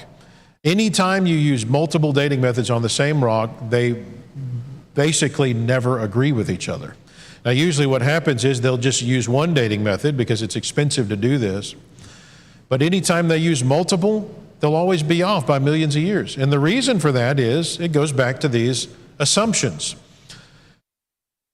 So again, assumptions oftentimes have to be made in science in order to be able to figure out something, solve a problem, but you have to be careful with the assumptions you're making. So let's think about the assumptions that underlie these radiometric dating methods. Take, for example, the uranium-lead dating technique. This is probably the most common dating technique that is used to date the older rocks. This is the most prominent one used by your evolutionary geologists. Uranium decays into lead over time. What are the assumptions that go into getting the age of a rock that has lead and uranium in it? All right, the first big assumption I want to highlight is they assume that the nuclear decay rate of the elements have been constant throughout history, all right? So in other words, nothing could have happened in history that could have sped up the decay of uranium into lead over a brief period of time, for example. They assume that never happened. So again, we're thinking uniformitarianism. Number two, no daughter element existed in the specimen that you're measuring at the beginning of its decay. Either no daughter element or a known amount of the daughter element in some cases. They assume whenever it started decaying, generally speaking, they assume originally it was completely uranium. All right, so in other words, you're making an assumption about the initial condition of the rock, even though you weren't there to see it. All right, number 3, the assumption is that both the parent and the daughter isotopes, the amount of those materials in a rock, have never been altered by anything except radioactive decay. So in other words, it's a closed system. So there never was any kind of geologic process that added more uranium or lead to the rock or took some of it away. You assume it's been isolated for millions of years. All right, so that would corrupt the accuracy of your method if that's not true. Now, common sense would tell you these are pretty grandiose, presumptuous assumptions, especially if you're talking about a rock that you think is millions or billions of years old in some cases. So let's take a look at these assumptions and just reason through whether these are good assumptions to make. Imagine for a moment you were walking down the sidewalk, and in front of you in the middle of the walk is a pail of water, and it's halfway filled with water, and you notice that there's water all around the base of this pail, and so you look a little closer, and along the base of the pail you see that there's a small crack in it that's causing a slow leak. And so you decide to do an experiment to determine if you can figure out when this pail was filled with water and how long it's going to take for the pail to be empty. And so you take out your trusty ruler and you measure how many inches of water are in the pail, and you see it's 6 inches. And so then you continue on with your walk, and on the way home, 30 minutes later, you stop and you measure the water in the pail again. And now you see it's not 6 inches, it is 5.5 inches. And so you decide, okay, the pail is leaking a half inch every 30 minutes, so it must be a 1 inch every hour. And so you measure the total height of the pail, you find out it's 12 inches tall, and so you do the math, and you're feeling pretty proud of yourself and feeling pretty scientific, and you're able to determine that this pail must have been filled with water 6.5 hours ago, and it's going to be empty in 5.5 hours. But there's problems with your experiment that come down to your assumptions. Little did you know that, number one, the pail was not originally completely filled with water. It was only 10 inches deep, and it was filled 10 hours ago, not 6 hours ago. Number two, the bucket of water was significantly affected by an outside force. 9 hours ago, a dog came and jumped in the pail and splashed half of the water out of it. It left only a quarter of the pail full of water, 3 inches of water. The force of the dog hitting that pail caused the leak hole to start getting bigger, changing the leak rate of the bucket. And then an hour ago, the dog's owner came out and filled the pail back to 6.5 inches. And you only arrived 30 minutes ago to begin your experiment, at which time the water level is now 6 inches due to the leak. All right, question. Was your experiment a valid experiment? Or did your assumptions corrupt the results of your experiment? It caused you to draw conclusions that are totally not in harmony with reality, what really happened. Your experiment was basically worthless in determining anything because your assumptions were bad. Radiometric dating methods fall victim to these same basic fallacies. All three of those aforementioned assumptions have been empirically shown to be unreasonable and for the same sort of reasons.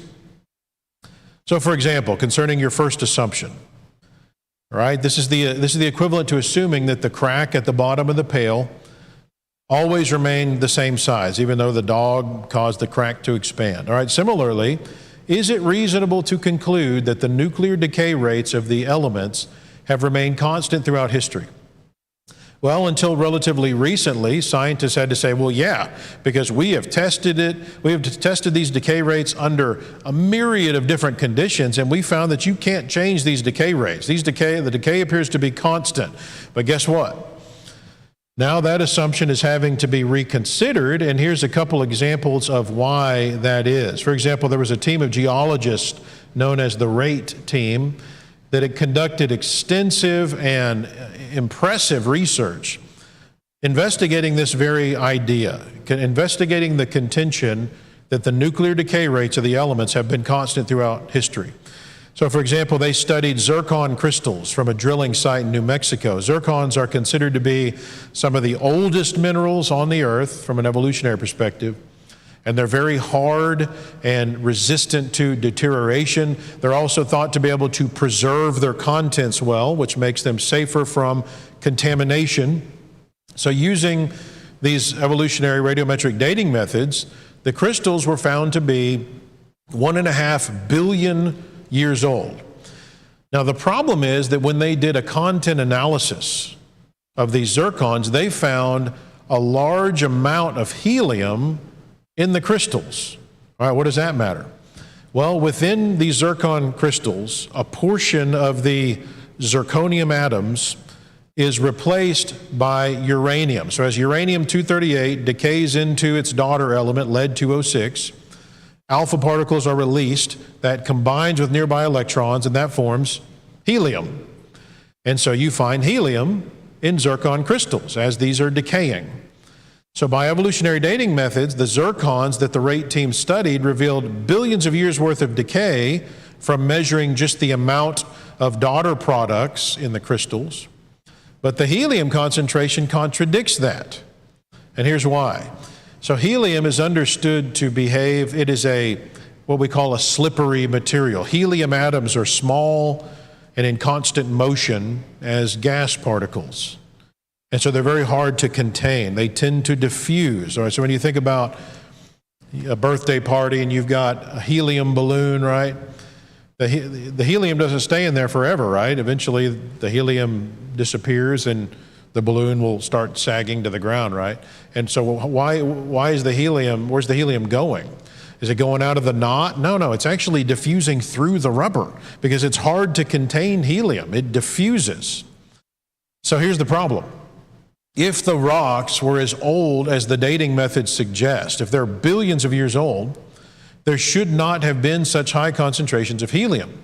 It should have long ago been diffused from the crystals and been released into the atmosphere. So high concentrations of helium can theoretically be sustained for a few thousand years without significant diffusion. But not when you're talking millions, tens, hundreds of millions, billions of years. No, that's unreasonable. So the presence of high concentrations of helium tells us that at some point or points in the relatively recent past, the nuclear decay rate of uranium had to have been accelerated, producing larger amounts of helium, and it just hasn't had time yet to diffuse.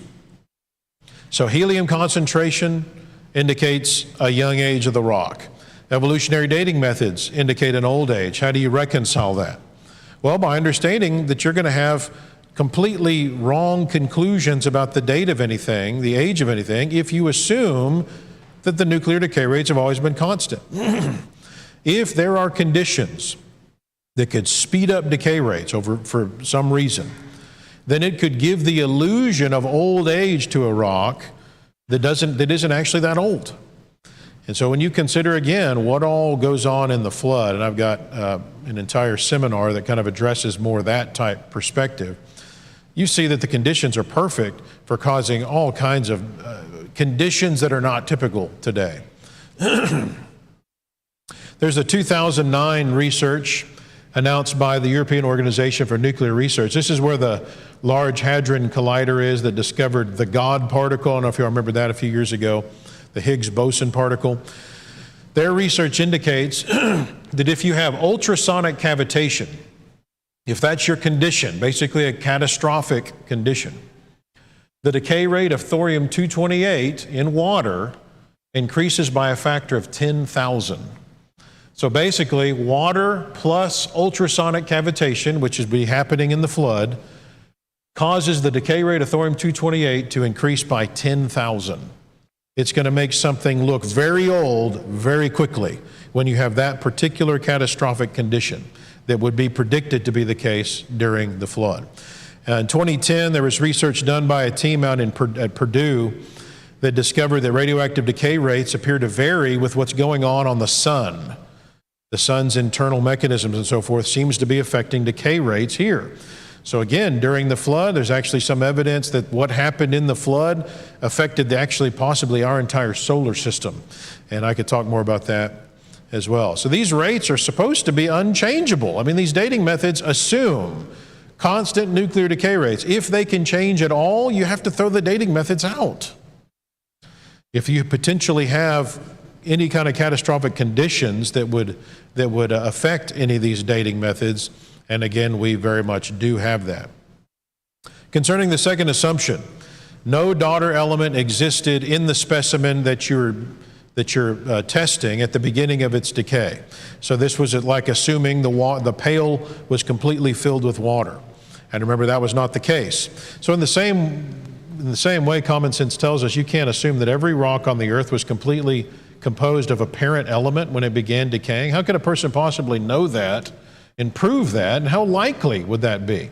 Parent and daughter elements from totally different sources could easily merge together in some kind of geologic process that forms one rock that already has parent and daughter elements at the onset of its decay process. And in fact, that happens today. Like, we see that occurring today. So, for example, we see volcanoes. When we know exactly when the volcano went off, and therefore we know exactly how old the igneous rocks are that were formed from the volcanic eruptions, and yet we find out, no, instead of these rocks being just a few hundred years, we find they're millions of years old. Well, that's because there's this mixing of elements going on when the volcano erupts that causes rocks to look a lot older than they actually are. These dating techniques assume the rock was initially composed of the parent element. That is not a good assumption. Another factor, of course, that the secular community wouldn't even consider, but which any Bible believer has to consider, is that all rocks could have been created initially with both parent and elements present in any rock. If so, that would give an immediate appearance of age the moment that it was created. Someone says, yeah, but why would God create something with the appearance of age that isn't actually old? I mean, wouldn't that be deceptive, like God's trying to trick us or something? Well, I mean, you might be able to argue that if you, number one, assume that God's motive would have been to create something that looked old solely for the purpose of giving it an appearance of age, like just to deceive us. But there's a bigger picture here. Every aspect of God's creation serves a purpose in the greater workings of the earth, including daughter elements. So God might have created daughter elements directly, since they were and are an important part of life on earth, not for the purpose of deceiving us, but because of their usefulness. So bottom line, it's quite an assumption to claim that all rocks were initially composed of only the parent element. Of course, another aspect is, you might try to argue that God was being deceptive if he didn't then turn around and tell us exactly what he did and how old the earth is. You can't very well charge God with deception when he told you what he did. It's like, look, things might look old, but you need to understand this is how old the earth is. That's what God did. How is that deceptive? So from a biblical perspective, we know that God had to initially create the entire universe to look old, or at least it would have looked old, in order for it to be fit for humans to live in it. So, for example, light from stars that are billions of light years away, that light had to already be in place at the earth by day 6. Why? Because Genesis 1:14 tells you the purpose of those stars, that light. It's for humans to be able to tell signs, seasons, days, and years. So it needed to already be at earth. However God did that, it would not have been in a natural way. It had to already be in place. Adam was created with an appearance of age. He already has to be a grown man because he's able to tend the garden, right? Genesis 2:15. He has to have dominion over the earth, Genesis 1:28. He has to be able to understand God's prohibition about the tree of knowledge of good and evil. He has to name the animals, so he's carrying out biology, Genesis 2:19 and 20. He's able to procreate. All of these abilities in spite of the fact that he had just been created. Trees had to have already been grown and bearing fruit. If you let that happen in a natural way, that takes a long time, right? But they had to already be bearing fruit the day that Adam and Eve were on the planet, in order for Adam and Eve to have the nourishment they needed to be alive. So they would have likely, therefore, all the trees would have had tree rings in them. Why? Because the purpose of a tree ring isn't to tell you how old a tree is. The purpose of a tree ring is it provides added strength to the trunk of a tree as the tree's getting bigger. If you don't have the tree rings, then you don't have the strength to sustain bigger trees. So we come in after the fact and say, oh, we can look at these tree rings and tell how old it is. Well, that's not the reason it's there. It needs tree rings. So if you went into the garden on day 7 and you cut down a tree and looked at it, it's going to probably have tree rings, even though it had just been created. Because these are already mature trees, already equipped with exactly what they needed in order to be able to sustain themselves. And so, could there have been daughter elements and parent elements in the rocks of the earth? That's very possible. So caution has to be used when making any assumption about the initial conditions in the decay process. Concerning the third assumption, the item that you're dating has never been altered by anything except radioactive decay. In other words, the assumption is you have a closed system. There never was a dog that came and jumped in the pail. And again, is this a reasonable assumption? No. To assume that a rock that you're dating has never been affected by any outside force throughout its entire existence? Man, that's crazy to even suggest that. There wasn't ever any kind of water or substance that soaked into a specimen and added material to it or carried part of it off, contaminating it. In fact, migration of elements is common today and is known to severely affect this assumption, regardless of how much care is taken in selecting the specimen that you're wanting to date. And in fact, leaching is very common in lead and uranium, and that's the main dating method that's used today. So again, any kind of natural catastrophes severely affect this assumption, and those kind of catastrophes are not uncommon today. And then when you amplify that to a global flood that would have affected every rock on the planet, well, that means you can't use these radiometric dating methods. But without these assumptions in place, these rocks can't be dated scientifically, and that bothers a lot of geologists. And so they just ignore these issues and blindly assume uniformitarianism is true. But it's a terrible assumption. That's not scientific. It's a blind faith, which is irrational to do that. To just blindly believe that these assumptions hold, that's akin to religion. You now have a total faith in naturalism instead of allowing the evidence to lead wherever it needs to go. And the evidence suggests a major catastrophe has happened in the past. The only way to get the age for the earth is going to be through divine revelation. All right, briefly as we close this session up, I want to talk about carbon dating real quick. This is the one that everybody tends to have heard about, and people say, oh man, we know the earth is millions of years old because carbon dating proves that the earth is millions of years old. If somebody ever says that to you, you know immediately that they don't know what they're talking about. Because even the secular guys do not say that carbon dating proves millions of years old. If you say that, you don't understand the logistics of how carbon dating works. Carbon dating only works with materials that have carbon-14. Organic materials like trees, bones that contain carbon. So rocks and fossils that have been completely lithified, completely turned to stone, you can't date that with carbon dating. So you could date a tree that was buried in a lava flow and is turning into a rock, but you can't date the lava itself because it doesn't have the carbon-14.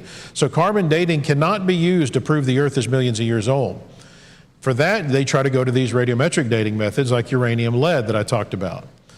So here's the reason why this is the case. The half-life of C14 is 5,730 years. What that means is half of the C14 that is in any specimen, say a bone, half of that material, the minute that the animal dies, half of the C14 in that will decay into nitrogen-14 in 5,730 years.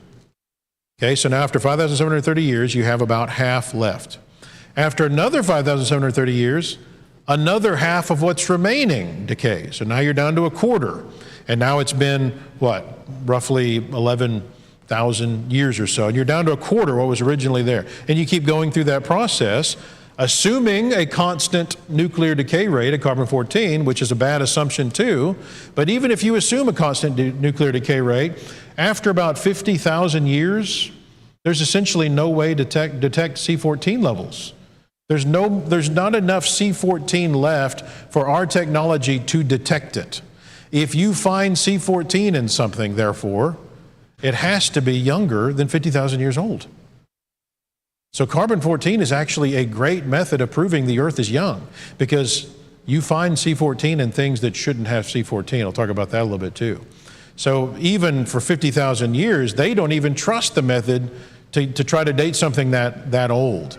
It's generally trusted for dates that are about 3,000 to 4,000 years old, which isn't a problem for the biblical model at all. So notice C14 is potentially helpful in archaeology, if you just go back to maybe 1500 BC, but it's not going to help you with geology or paleontology from a secular perspective, because they're talking in millions or billions of years. C14 is not going to be helpful to that. But notice that even in archaeology, C14 is not even completely trusted when you're talking about those older ages, and it's notable they admit that. For example, archaeologist Brian Fagan of UC Santa Barbara, he said carbon dating is not infallible. In general, single dates should not be trusted. If you try to date a bone with C14, you shouldn't trust it. All right, so instead they want to try to get multiple dates of several things that are maybe in the same strata to try to get a better idea. But if all you find is a bone and you want to use C14, they know we really shouldn't even trust that. And one of the reasons is, again, it comes down to the faulty assumptions that underlie C14, and I could talk about that as well, but we're going to skip that for now. All right, so as proof that these dating methods have problems, let's look at just one other thing real quickly before we break. Number 12 on this list. If the Earth is relatively young and humans lived alongside dinosaurs, we would predict that there would be evidence that the dinosaurs were around not too long ago. And so again, we've already seen historical, physical, and biblical evidence of that in the last session. But on top of that, over the past decade or so, we've found another powerful evidence that has been piling up as well, what I call the fossil evidence. Scientists have been cracking open dinosaur fossils that are supposed to be 65 to 250 million years old and discovering collagen, blood vessels with red blood cells still intact, DNA, skin, feather materials, keratin, hair pigment, soft, stretchy, flexible tissue that when you stretch it and let it go, it actually pops back to its original shape. Like in the case of this T-Rex tissue on the screen. How in the world are you going to say that's 65 million years old? Soft tissue, now, let me tell you a little bit about the story here. Mary Schweitzer, who's no creationist, no believer, she was the first one to publish about her finding about this. It's been, I guess, probably a couple decades now, where she found soft, stretchy tissue in T-Rex. And so all the evolutionary community said, no way, this is contamination, this cannot be the case. So she said, okay, fair enough. She went back and was even more careful to make sure there's no contamination. She found it again. So everybody was like, well, wait a minute. And they all start breaking up in their own dinosaur fossils. And they're finding it everywhere now. This is common. Nobody was looking for it because they started with the assumption that these are all at least 65 million years old. So there's not going to be soft, stretchy tissue in there. Whereas creationists are saying, whoa, whoa, whoa, whoa, whoa. These guys were around not too long ago. You guys are looking in the flood sediment. That's where you're finding these fossils. This is towards the end of the flood, roughly 4,300 years ago. So it's very possible that there is still soft, stretchy material there. That's what we would predict, and that's exactly what we're finding. So they are scrambling to try to come up with an explanation for this, and I have yet to see a decent one that creationists haven't come back and said, no, well, that doesn't work because of this, this, this, and this. They got nothing. Do you think that's going to keep them from, make them not accept the evolutionary time frame anymore? No, because they've started with the assumption, the blind faith, that evolution in millions of years is true. So they cannot accept even the possibility that maybe we're wrong about the date of the geologic column. That's not even on the table because they have a blind faith in their position. But the actual physical evidence is clear. Soft tissue has been found in animals from T-Rex, hadrosaurs, Triceratops, Seismosaurus, Tachysaurus fossils, all in the Mesozoic rock layers that are supposed to be 65 million years old at least. Not to mention soft tissue that's been found in other creatures from the Mesozoic, like your swimming reptiles, your plesiosaurs, your mosasaurs, your ichthyosaurs, and then even your Mesozoic flying reptiles, your pterosaurs. Imagine what has to happen to kill a pterosaur. So soft tissue, collagen that should have long ago decayed, if these are that old. Collagen and hemoglobin could last undecayed theoretically for thousands of years if kept cool, dry, and sterile, but not reasonably millions of years. And even where they're finding these fossils, we're not talking about cool conditions. These are like out west, desert-like conditions. Again, C14 decays to undetectable levels in about 50,000 years. And so if you find C14 in a fossil, you know the fossil can't be millions of years old. And so it should come as no surprise to find out that C14 has been discovered in these dinosaur fossils, proving they can't be 65 to 250 million years old. So again, this totally verifies the prediction made by creationists, and it falsifies evolution. It basically tells you evolution cannot be true. You got to totally revamp it and come up with some other way to explain this, which is what they're trying to do. They got to totally change everything to figure out what's going on here. So bottom line, evolutionary dating methods can't be used to prove the Earth is old. It can't be used to prove that the dinosaurs lived and went extinct 65 million years ago. Uniformitarianism is fundamentally flawed. The absolute dating methods they use are based on terrible assumptions. We have actual physical evidence that shows the dinosaurs were around in the not too distant past.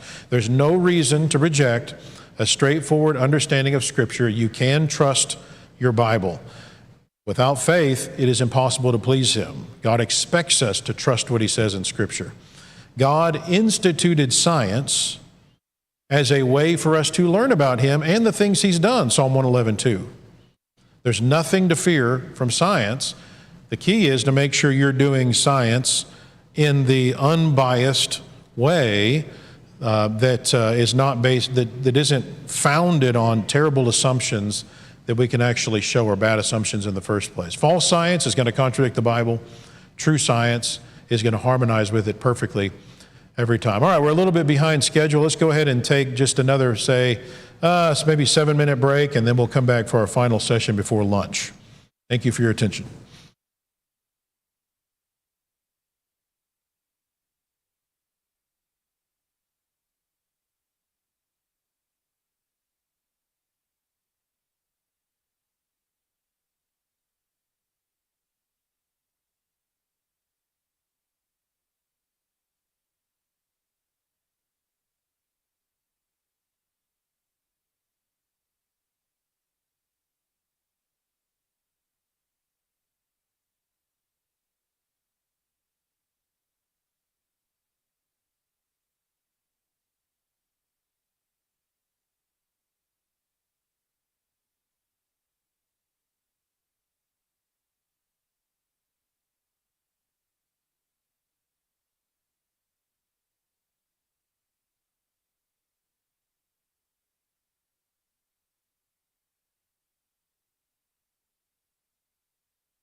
Okay. We let our 7 minutes go on a little too far, but I think we're all right.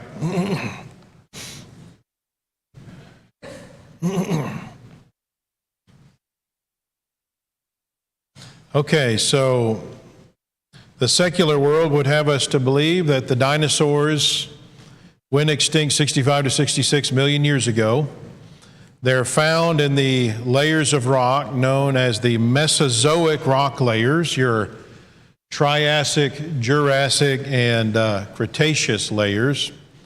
The genus Homo, so essentially your modern humans, don't show up in the fossil record until much higher in the geologic column. They would say 65 to 66 million years, or 63 million years really after the dinosaurs. So roughly 2 million years ago. And so no human ever saw a dinosaur in the conventional definition of what a dinosaur is. We were separated by 63 million years, they would say. But the Bible again implies that is wrong, because the earth isn't even 100,000 years old, much less millions. And so as Bible believers, we would predict that there would be evidences of human and dinosaur coexistence. And since the earth is only 6,000 to 8,000 years old, these evidences would be from the relatively recent past. And sure enough, our prediction has been verified many times over. We've looked briefly at historical evidences that humans interacted with dinosaurs over the past few millennia since the flood. Historians recording eyewitness accounts of creatures called dragons with the characteristics of dinosaurs, but long before the term dinosaur had even been coined. Tales of dragons slaying across the planet, some that go all the way back to the time right after the flood. We've looked at a small sampling of the many physical evidences of the recent existence of the dinosaurs, ancient archaeological artifacts developed by humans, which portray obviously known dinosaur species with amazing accuracy, artifacts created long before scientists had even figured out the proper anatomy of those species in many cases. Figurines, carvings, and so forth. You know, to even figure out the anatomy of some of these guys, again, it requires full-time work studying the fossils in addition to being able to communicate with other paleontologists across the planet, which is only something we've been able to do in the last 150 years due to communication lines being opened up through technology and so forth. And even with that kind of ability, scientists still have to constantly change what they think the anatomy of a creature looked like. Originally, stegosaur, for example, was called roof lizard. That's what stegosaur means. And they thought that the plates that now they put on the back of the stegosaur stand straight up. They thought they laid on the back of the stegosaur like shingles, like a roof, because these plates were not attached to the actual spine of the stegosaur. They apparently were just stuck to the skin. And so when you find these plates, they're found all over the place. And so they have to change what they understand about these dinosaurs as they continue to study and build on the knowledge of the previous scientists and so forth. How in the world did these people draw anatomically correct dinosaurs? And they don't just draw fossils as though all they did was look at fossils like paleontologists today. No, these are always drawn with the flesh and muscle on them and so forth. It's never bones. That suggests they saw these guys alive. They're not doing paleontology. We examine biblical evidence of the recent existence of the dinosaurs and their interaction with humans. The description of Behemoth and the water-dwelling reptile Leviathan in the book of Job, which was likely written around the time of Abraham, some 4,000 years ago or so. Genesis chapter 1 that informs us that land-dwelling creatures, which would have included your dinosaurs, were created on day 6 alongside humans. And then finally, we examine fossil evidences that perfectly fit creationist predictions: soft, stretchy tissue, blood cells, collagen that have been found in several dinosaur, pterosaur, and marine reptile species of the Mesozoic rock layers that are supposed to be 65 to 250 million years old, which is an impossible feat for them to actually be that old. They've got to be younger. So when we look at the fossil record, we see tens of thousands of remnants of these dinosaurs, and we know that they've existed recently, but we see no evidence of their existence today. So where did they go? That is the question many people are asking, right? What happened to the dinosaurs? Why did they go extinct? And there's lots of theories out there. But how do creationists answer the question? While we know from archaeological, historical, and biblical evidence that they lived after the flood, they clearly didn't thrive after the flood. Most of the dinosaurs were apparently wiped out by the flood. Does the evidence actually support that theory, though? And what else can we learn about the demise of the dinosaurs? Well, that is precisely the question being studied by creation geologists and paleontologists in Wyoming. In 2014 and 2016, I had the opportunity to participate in geological field expeditions for several days, traveling up to eastern Wyoming with Dr. Kurt Wise to study the Lance Formation. Kurt Wise is a young Earth creation geologist and paleontologist who got his PhD from Harvard under the advisement of the late Stephen Jay Gould, who is probably the most notorious of the paleontologists of the 20th century. We quote him many times whenever we're responding to evolution in our materials at AP. So we traveled to the Lance Formation. What is that and what does it matter? The Lance Formation is several layers of rock in your Mesozoic rock strata that many creationists believe were the final rock layers being deposited at the end of the flood. And there is some debate over that specific issue, whether it's during the flood towards the end or the very end of the flood. The formation is found at the top of our Cretaceous system in the geologic column. So just under what is called the KT or KPG boundary that I've mentioned earlier, where your Cretaceous system meets your tertiary system of rocks. Now that location there, the KT boundary, is the location of a mysterious extinction event that secular geologists believe happened 65 million years ago that wiped out the land dinosaurs, because you don't see their fossils above that anymore. And not just the land dinosaurs, but 75% of all other plant and animal species on the planet disappear. You don't see them above those rock layers anymore. Creationists, again, would interpret the data totally differently. We would say the Lance, again, is the final stuff being laid down, deposited by the flood just a few thousand years ago. So many, many dinosaur fossils are found in the Lance Formation, especially in the Lance Creek area where this expedition took place. Triceratops, Edmontosaurus, and Tyrannosaurus are typical fossil finds there. We'll talk about that some later.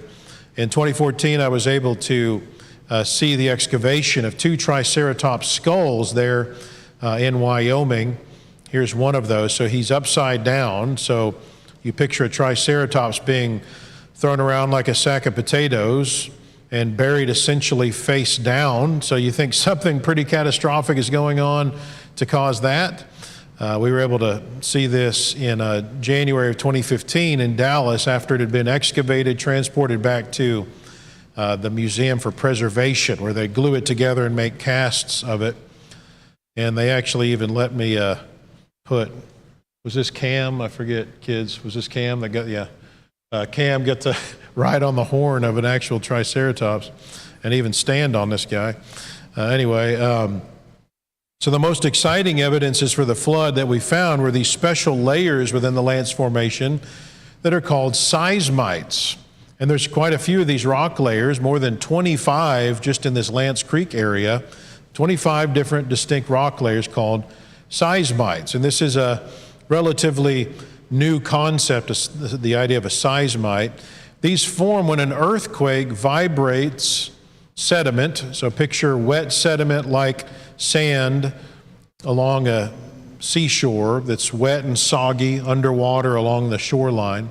So if an earthquake were to happen along the coast there, it'll shake that soggy sand from the material that's there, and then the water within it will start moving and then want to come out as the sand starts to settle, and so it'll deform the sand as the water comes out of it, kind of like magma from a volcano. So then if the sand were to lithify, turn into sandstone, and then you were to cut that sandstone, or it was to erode away where you could see the layers from inside, you would see these squiggly lines, what are called convolutions, that form where the water was being shaken up and moved around and was exiting from the sand. And these are called fluid evulsion structures. And so when you have major earthquakes today, like 1964 Alaska 8.2 magnitude earthquake, huge earthquake, it'll create a seismite if you have this kind of sediment, wet sediment like sand along a seashore. So that Alaskan earthquake made a seismite that was about 11 inches in thickness. Again, and that's typical when geologists study seismites from major earthquakes today. You find just a few inches thick for magnitude 9 earthquakes. Now, okay, this is another place where we can make a prediction.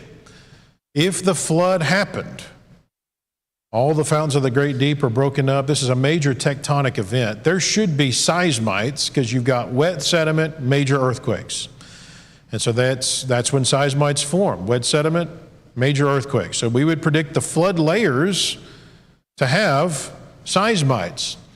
And the modern flood theory that is accepted by most creation scientists today is called catastrophic plate tectonics. So plate tectonics is the secular idea, but we believe in a catastrophic form of that. And I don't have time to get into that. Again, I discussed that in my creation seminar, but suffice it to say, it's supported by a lot of evidence, and it predicts that the bulk of today's mountains are being formed in the flood as the Earth's plates are moving around, smashing into each other.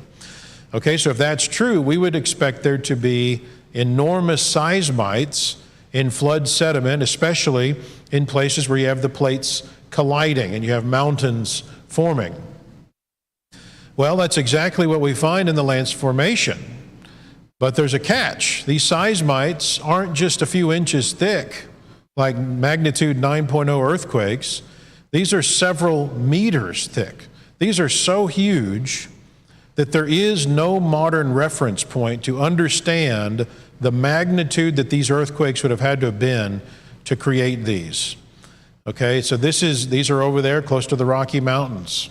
And so the creationist suspicion is, as the Rocky Mountains are forming rapidly in the flood, you've got major smashing going on of these plates at convergent zones and subduction zones, and that's forming the Rocky Mountains quickly.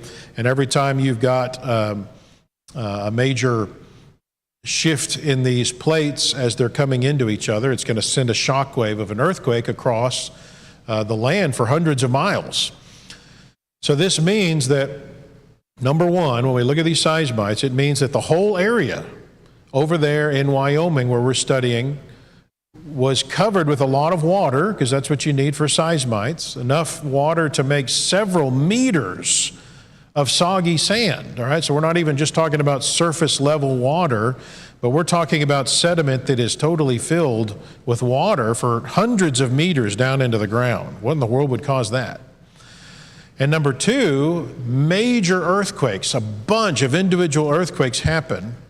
So again, we found at least, whenever I was there, we found 7 distinct layers, and then they found a couple dozen more in later years. So these seismites could have only been formed from earthquakes that are so huge that no human has ever experienced these. Only Noah and his family, but they would have been in the ark above the waters, probably wouldn't have even known what was going on. So this is proof of major catastrophe involving a lot of water and tectonic activity, exactly as we would predict in the flood, not uniformitarianism and evolutionary predictions. And this highlights the fact that the circumstances that were in effect, these were the circumstances that were in effect when the world's dinosaurs died. Because these seismites are found in this dinosaur-rich area. The dinosaur fossils in Wyoming are actually sandwiched in between these seismite layers, and some of them are actually in the seismites. They're sticking out of the seismites. So when you understand the kind of power we're talking about, you know, you basically have to picture the earth. It's like the surface of the earth looking like a water wave. And so you imagine big dinosaurs on it, and a wave happening that basically throws the dinosaurs and then smacks them and crushes them. They're like basically lithified, many of these dinosaurs. What we're finding in Wyoming is bits and pieces. These guys have been obliterated by the power of these earthquakes. So these dinosaurs are caught in the midst of major catastrophic seismic activity, probably the very activity that is forming the Rocky Mountains of the West.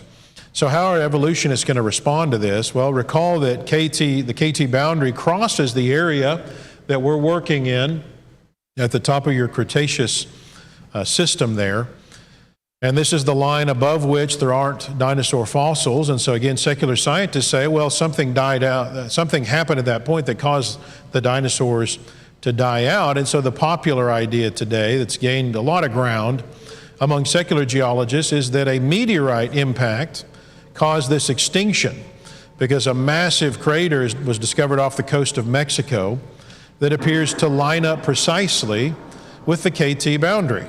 It's called the Chicxulub crater, and this is a secular representation of that meteorite. We would say if that is a meteorite crater, and there's some debate about that, that would have struck while the earth was probably still had a lot of water on it at the end of the flood. But anyway, they would say, well, okay, if you've got a meteorite hitting, that is going to form a seismite potentially, but does that explain what we're seeing in Wyoming? Well, that prediction doesn't fit the facts in Wyoming. So, for example, seismites form, remember, in water-drenched sediment, which means the rock layers in Wyoming had to already be underwater when this happened. Okay, so a tsunami would have been probably created from the meteorite, but that would have happened after the earthquake hit. And even a tsunami would have affected the southeastern states, but not dry land literally thousands of miles away from the meteorite impact. So why was Wyoming already covered with an enormous amount of water at the time? So meteorite doesn't explain the evidence. And it also doesn't explain the fact that there are multiple seismites. This isn't just one. You need mega earthquakes to form these seismites, and there is no secular explanation. Creationists, we predict, while the mountains are forming, you'd expect there to be major seismites like this. These mountains are forming quickly. So the other field trip I went on in 2015 was back to, it was the same area that we were studying in 2014 and 2016 when we were studying seismites. But that year I was studying at the feet of the guy that I would say is probably the leading dinosaur fossil expert among the young earth geologists, Dr. Art Chadwick. His team has excavated over 20,000 dinosaur fossils. And we had some individuals like Dwayne Bryant, who does some writing for us in archaeology, come and assist us. Had an intern with us as well, which, by the way, if you've got any young people that are at least 16 that are especially interested maybe in doing science, we do have an internship where they get to study the things that I assign them, and they'll go with me into the field and creation conferences and so forth. If you have anybody interested in that, be sure to talk to me. Also, Dr. Mike Houts came with us that summer to study this stuff. Okay, so Dr. Chadwick is a professor at a denominational university in Texas, which again highlights the fact that the leaders of the field, the leaders in creation science, aren't members of the church. And this is something that I really encourage young people to start getting in the mix on creation science studies. But he teaches geology courses, including a course on dinosaurs and creation. And each summer he brings students up to Wyoming for a month, and they camp out in tents at this site and excavate dinosaur fossils during the day and hear lectures on dinosaurs during the evening. And we were able to come to this site during that time period for a few days and learn from Dr. Chadwick. And so again, we're working in Cretaceous sediment and the Lance Formation. Lance Formation is a section of the rock that's at the top of the Cretaceous. thought to be laid down towards the end of the flood. And this is one of the primary spots in the world where you find Triceratops, but you also find lots of T-Rex and Nanotyrannus, and you find Pachycephalosaurus fossils, lots of hadrosaurs like Edmontosaurus. These are widely studied hadrosaurs in North America, the Edmontosaurus. So this is the maxilla of an Edmontosaurus that I'm excavating there. So it's part of the upper jawbone. And so we were able to dig up several dinosaur fossils, teeth and tendons and so forth while I was there that summer. So this gives you an idea of what a dinosaur fossil looks like. This is rock, okay, not bone. The original bone has been completely replaced with sediment particles that replicate the bone. So we have lots of objectives in trying to do this field work that I could talk about for a while, but the big thing we're trying to do is get involved in trying to help build the creation model and find the physical evidence that supports what we're arguing for the flood. And specifically in this case, we're trying to figure out what's going on with the dinosaurs. That's a fun question. It's the big question, what happened to the dinosaurs? And that's what they're working on at this site. So on this ranch we went to where Dr. Chadwick is overseeing this excavation in flood sediment, there's 5 different fossil quarries that are being excavated, and dozens of dinosaur fossils are dug up and carefully documented every day while they're there over the summer. And so this picture on the left is one of those fossil quarries where you can see fossils in the positions they were originally found with the dirt removed. And so as you can see, thousands of fossils. This is the quarry I was working in. And the excavation team documents the location of each fossil very carefully using GPS. And they take pictures of the fossils and develop 3D representations of these and then put them back into the picture based on their coordinates. And that allows Dr. Chadwick to get a big picture of what's going on as these dinosaurs are being destroyed. And so there's actually depth to these pictures. We're looking at a bird's eye view. And so some of these aren't on exactly the same plane. And this is a couple of the other quarries. So based on what's already been excavated over the last several years, and by making estimates over the area concerning what's left to be excavated, Dr. Chadwick believes that there are over 5,000 animals represented in this area where he's already dug up 20,000 fossils. Now, I don't know about you, but it sounds to me like something pretty catastrophic happened to drown 5,000 dinosaurs, tear them into bits and pieces, and dump them on this ranch. Well, so the standard secular explanation for what you find in this area with all these dinosaurs and dinosaur fossil graveyards is that they died gradually over time trying to cross a river during flood season. And so they drowned and got washed down. Their corpses were washed down to a river bend where they piled up there over time, gradually got covered up with sediment. And so they say, see, this would just be local type flooding. This isn't some kind of global major catastrophe. Well, you can actually look at the evidence and see if it fits based on the predictions that you would make if this really was just some kind of a local annual flooding event. And you find major issues with that. If you go look at the actual physical evidence, somebody's got to actually be willing to do that, which is why we do creation science. We go and actually dig in and say, wait a minute, this doesn't fit what you're saying. One of the things we find is that these bones are not oriented in the way you would expect if a river is washing these bones down and piling them up in the area. So there is an orientation that bones tend to line up in if they're moving down a river. And that's not what you find. Instead, you find random orientation.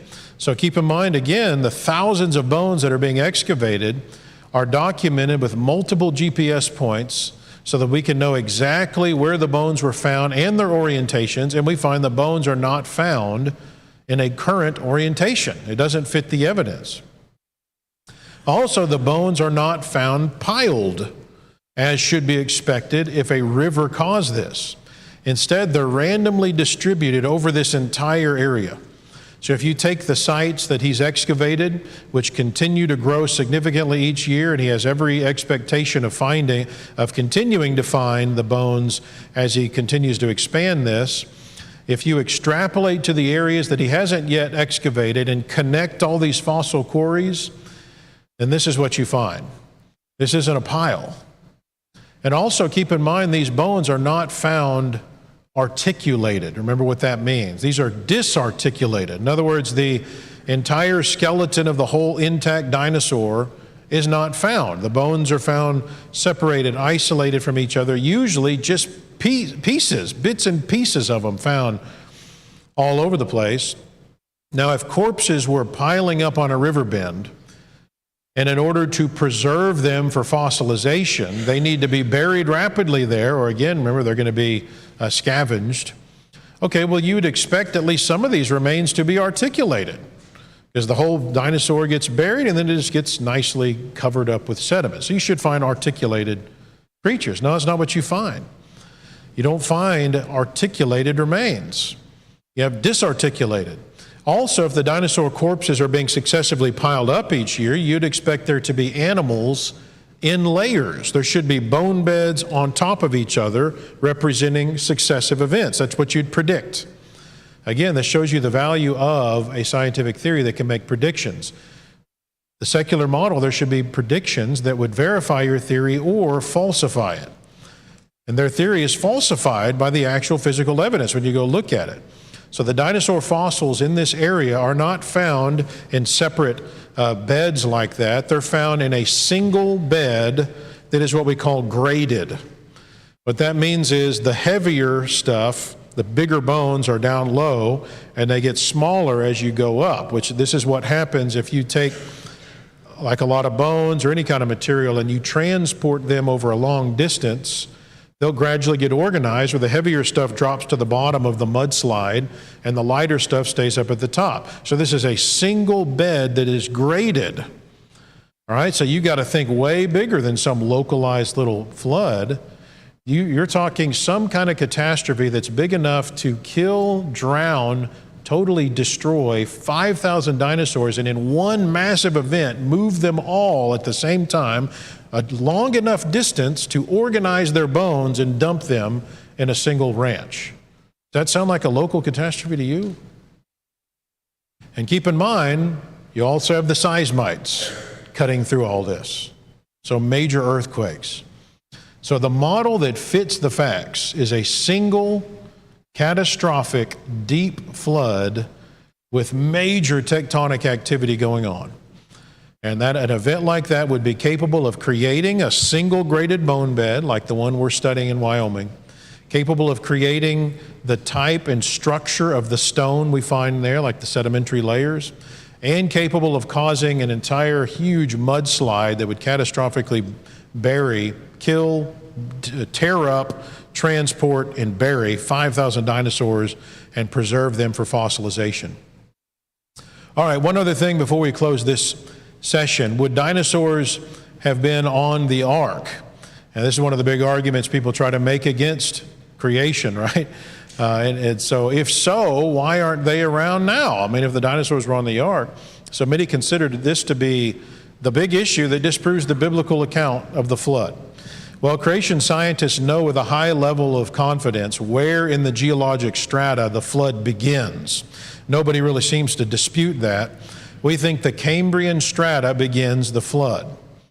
The Precambrian is pre-flood. So we're talking creation week, so Genesis, or day 3 rock, and then the 1600 years between creation and the flood is what's represented below the great unconformity. And the line separating the Precambrian and Cambrian rock is called the Great Unconformity.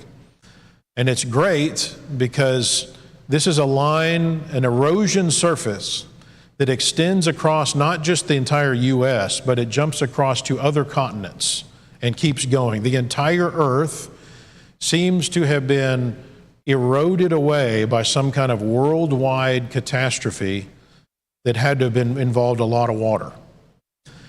Okay, so above that line, up to at least the KT boundary, remember, is flood sediment then. Okay, so assuming we're right about where the flood begins, and again, there's just little doubt about that. This is all sedimentary rock, exactly the kind of, or at least that's what the main beds are found, and you do find igneous in the case where You have during the flood tectonic activity causing magma to come up and intrude pockets of igneous rock. You've got metamorphic rock from both igneous and sedimentary being reworked from getting reheated. But sedimentary rock is the primary rock found above this line, exactly as you would expect if the flood caused these layers to pile up. So remember again that above that line, above your Cretaceous, is then where, at least you don't find dinosaur fossils, but in here, from the beginning of the flood to there is the end of the flood, and the dinosaur fossils that have been found are all in those flood strata. So what does that mean? Well, it means the dinosaurs must have been alive and on the planet when the flood hit, which means they hadn't gone extinct. Now keep in mind, these aren't even just corpses. There's footprints. These guys are alive even several weeks into the flood. They're still alive because the flood starts down here and their footprints are way up here. So while all this is being piled up over weeks, you've got the dinosaurs still alive, running around. In fact, in Wyoming, there's T-Rex footprints where you see he's running. I mean, he's booking it. And then all of a sudden, you even see a fossilized skid mark where he slips.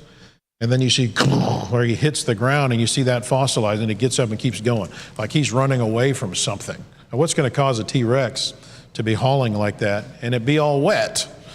Well, I think we can guess what that would be.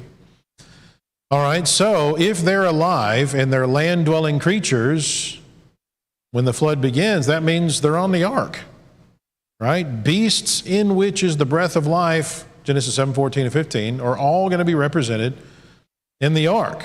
So they were on the ark, but how did they fit? I mean, they're huge. Surely the ark wasn't large enough, right? Looks crowded, let's take the next boat, right? Well, again, many consider this a deal breaker on the legitimacy of the flood, and so there's lots of theories out there about what happened to the dinosaurs in light of the flood. Maybe we got it all wrong. Maybe they were on another ship, the SS Noah's Ark II, and it sank, right? On the website for the flooded book, I have a couple dozen videos that supplement the materials covered in there. And so we made a 3-minute video to answer this question of how the dinosaurs fit on the ark. We'll see if you can hear this.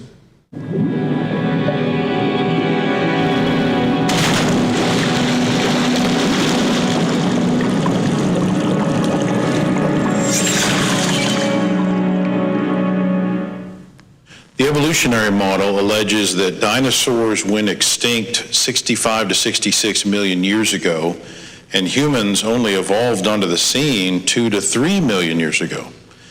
The biblical creation model, however, argues that God made both humans and dinosaurs on day 6 of creation week only 6 to 8,000 years ago, Genesis 1:24 to 28.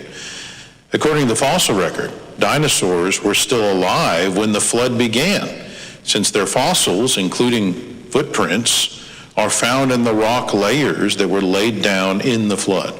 If they were alive when the flood began, then as land animals, they must have been represented on the ark. So that truth gives many people pause. How in the world do you fit sauropod dinosaurs, the enormous long-necked, long-tailed dinosaurs like Apatosaurus, Argentinosaurus, Brachiosaurus, and Titanosaurus? How do you fit them on the ark? Sauropod dinosaurs could reach lengths of 130 feet and heights up to 60 feet, with giraffes only reaching heights of 16 to 18 feet. Their weights are estimated to have been up to 120 metric tons, while the largest land animal today, the savanna elephant, weighs less than 11 metric tons. How could sauropod dinosaurs fit on the ark? Well, because the depictions we usually see of dinosaurs are portraits of the biggest adult dinosaurs because they're the coolest. Most people don't realize that, number one, the average size of a dinosaur was about the size of an American bison. And number two, they don't start out huge. On display here at Apologetics Press, we have a replica of a Titanosaur sauropod egg. And as you can see, the sauropod dinosaurs start out much smaller at birth. This is an embryo dinorama of a titanosaur just prior to its birth, to give you an idea of what a baby titanosaur would look like in its egg. Well, it's likely that the dinosaurs on the ark were juveniles because, number one, they'd take up less space. Number two, they would make less waste. Number three, they would require less food. And number four, because younger animals would survive longer after the flood, allowing them to live long enough to begin repopulating the earth as God wanted to be done. So bottom line, if they were in juvenile form, there's no problem fitting sauropod dinosaurs on the ark. For more information, check out our website at apologeticspress.org. All right, so the next question. Most of the dinosaurs perished in the flood, but some were on the ark. Now, if they were on the ark, where did they go after the flood? Well, we've already seen evidence that they were around after the flood. Artifacts and stories provide evidence of that, but it's clear that they didn't thrive after the flood. You find isolated stories about these guys still being around for hundreds of years in some cases after the flood, and usually far away from where Ararat would have been. I would think that the 100 years or so between the flood and Babel, when the animals were spreading out, the dinosaurs were spreading out as well, and they got far enough away from Ararat to where humans didn't even interact with them probably for some time. But for the most part, the dinosaurs disappeared within a few centuries after the flood. So why might that be? Well, for one, based on the modern flood model that creation scientists have developed, catastrophic plate tectonics, there would have been a pretty major ice age following the flood that lasted for a few hundred years. And again, I talk about that in my creation seminar, but an environment like that really would not have been ideal for your larger reptiles like dinosaurs if they weren't living close to the equator. And so it's interesting that a lot of the more recent dinosaur interactions from the last few hundred to a couple thousand years seem to be a lot of legends that come from areas, a lot of them anyway, are from areas where they would have been actually warmer climate that they would have been living in.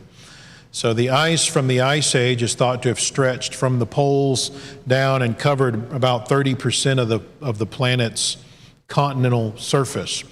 It's also likely that there wasn't enough vegetation to sustain the appetites of your larger dinosaurs for a while, maybe after the flood. We also know that the post-flood world was very different from the pre-flood world, and that the post-flood world was not as conducive to long life, to health. When you look at the genealogies of Genesis 5 compared to that of Genesis 10 and 11, you see a major drop-off due to whatever happened in the flood, and we've got theories about that. So Genesis 5 shows these sustained lives at 900 years or so, and Genesis 10 and 11 shows this exponential decay of life longevity after the flood. So maybe the changes on the earth were not good for the dinosaurs, but another very likely possibility is the hunters. I mean, usually when you see the interactions between humans and these dragons, they're fighting the dragons, okay? They're killing these creatures. So when we read Genesis 10, 8 through 9, where it's giving the genealogies of humanity between the flood and Abraham, it mentions this guy Nimrod, this passing statement about this guy.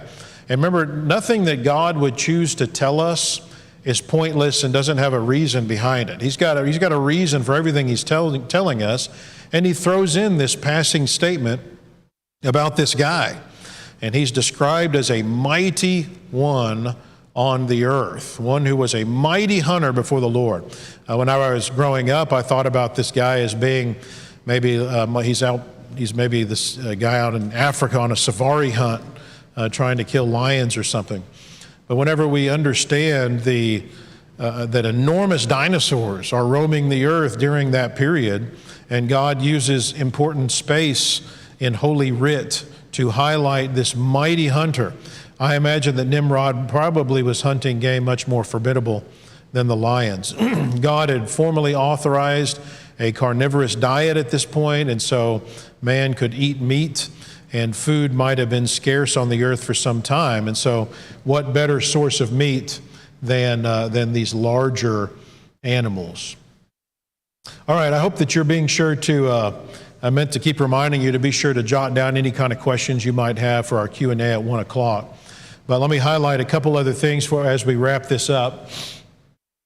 Our Advanced Bible Reader, which is, you all, I think I probably told the congregation here about this a year ago, but any visitors that are here, you might want to know about this. This is a free resource we have that allows your young people, your kids, to read the Bible and then take little quizzes that tests their knowledge of that, as well as reading our AP materials that we have available where they can study that and make sure they're actually retaining it.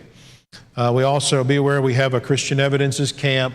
We actually just finished this up a couple of weeks ago. Really popular. It actually fills up usually within a week or two. The Dinosaur Delusion, I already mentioned this specific book, is our adult version of basically the Dinosaurs Unleashed book for kids. The adult version is more technical and gives you the sources and so forth that supports the conclusions that we're making about the evidences for the human and dinosaur coexistence. Science versus Evolution is my book that dismantles evolutionary theory and shows you really what science says in totally dismantling and disproving naturalistic evolution, even though that is the dominant belief that is taught in the school system. I also mentioned Behemoth and Leviathan to you that we have available. We have some media options that would be interesting to you that covers dinosaur type stuff, as well as Dr. Mike Houtz's seminar that he does on evolution as religion, not science. He's a NASA engineer, has a PhD in nuclear engineering from MIT, and has received like their most prestigious award that NASA gives. He received that in the last year or two. So creation scientists, not all of us anyway, are hillbillies. He is definitely not a hillbilly. You might call me one, but he's not.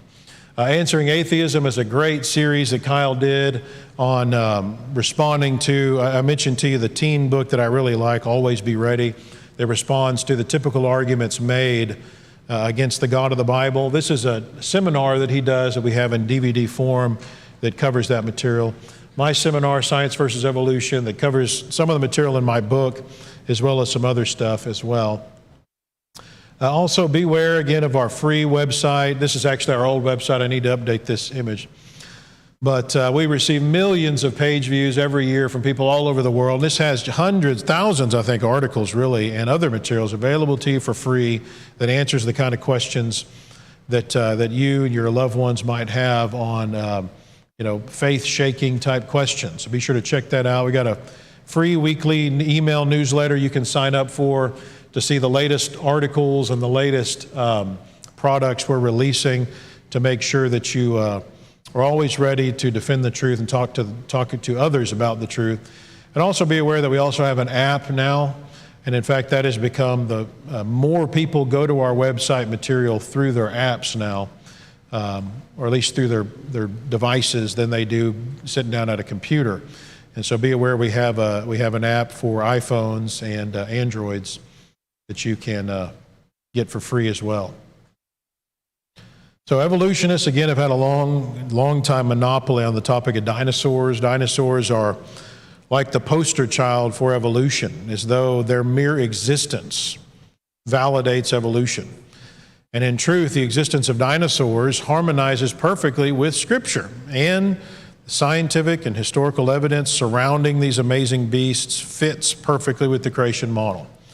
Now, we spend so much time trying to fight the evolutionary tale about these amazing creatures that it would be easy to forget the important idea that God wouldn't have had us to miss, the point that he was making to Job when he showed Job what apparently was a sauropod dinosaur. God's invisible attributes are clearly seen when you examine the things that are made, Romans 1:20. By doing science, we learn about who God is. We learn about the things he has done. The works of the Lord are great, studied by all who have pleasure in them, Psalm 111:2. God did not intend for us to forget about the flood. The rainbow had to do with that. He didn't want us to forget about what he did, because by doing science, we learn about who he is, what he expects of us, what he thinks about sin, for example. And one of the amazing things God did was make these huge, magnificent creatures. these dinosaurs, and he wanted us to study these guys and learn about him. Behemoth was described as the chief of the ways of God, to teach us what God is like. And let's not forget to look at the dinosaurs for what they were, amazing manifestations of the awesomeness of God. Very much appreciate your attention on these 3 sessions this morning. Again, if you have any questions for me during the Q&A at 1 o'clock, we'll try to address those then. And if you don't have questions, I'll probably ask myself some questions, and y'all can just listen to me talk to myself for a while, so that'll work. All right, again, if you have any questions about this, come and tell me about that. And if you need to purchase anything with a credit card, let me know about that. Otherwise, I'm going to turn it back over to somebody.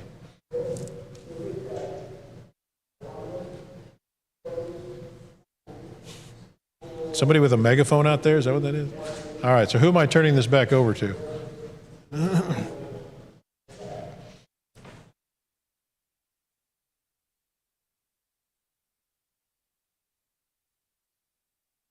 I know we're going to do lunch, but I don't think I'm the one to ask about this. Curtis, who needs to come up here and tell everybody what's going to happen? We just want to break for a minute?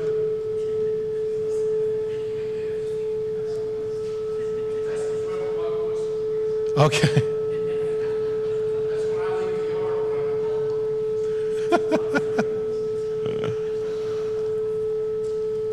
That's a serious whistle right there.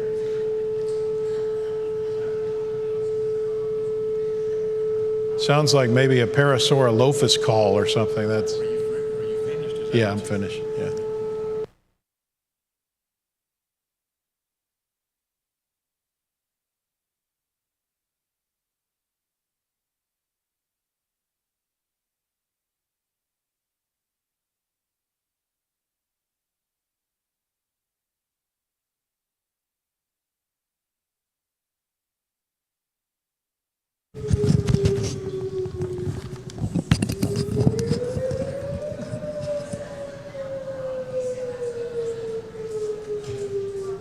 Is Lewis back there?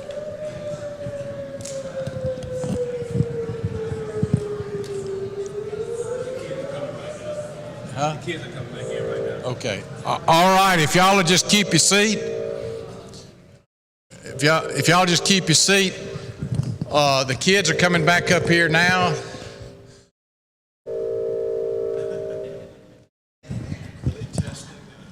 And I pay good tax money to get interrupted. The kids are going to come back in here. Let's just kind of stay in place till they get here. And I think Lewis has got a special announcement he's going to make of somebody that's going to be here after lunch or at lunch or.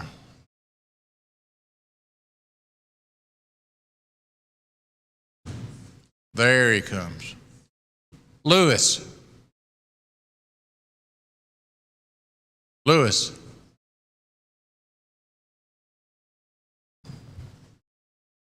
So let's just stay in place. The kids will be back up here in just a second. Huh? They're already downstairs. Well, as usually happens at home, the kids beat you to the meal.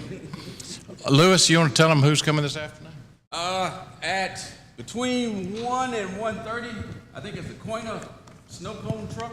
It's supposed to be here. It'll be in the side parking lot over here. So some shaved ice or snow cones. Between 1 and 1:30, that truck should be here. Now some of the kids are coming upstairs. Do what?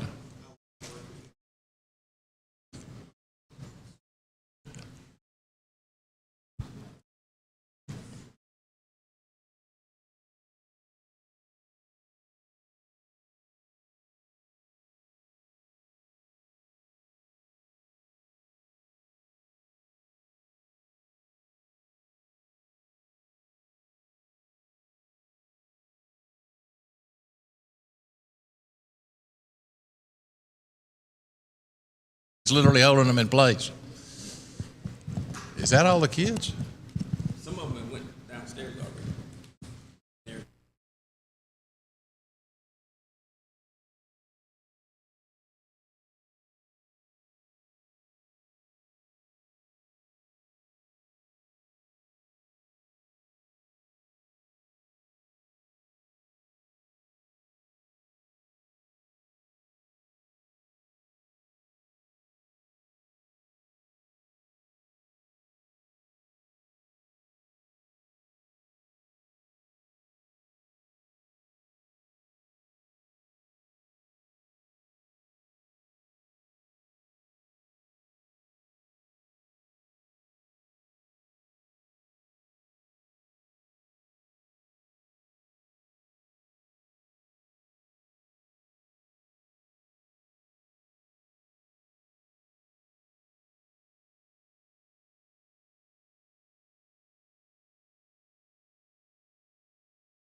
So after we say it, they just head on to eat.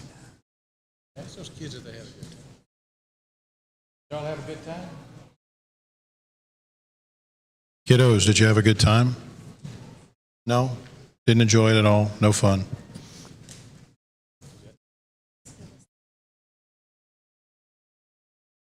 Oh, okay. There comes Rob. Can we do it? If y'all will bow your head for the blessing of the food. Okay, let's pray. We're thankful, Father, for the opportunity to be here and learn more about you. We pray that we will be ever learning and coming to more knowledge about who you are and what you have done. We're thankful for the food we're about to eat. We pray that it'll nourish us as we try to serve you and learn more about you better. Forgive us of any sins we might have. In Jesus' name, amen. Tell them about what time was. So the Q&A is supposed to be at 1 o'clock. So we'll see you back in here at that point.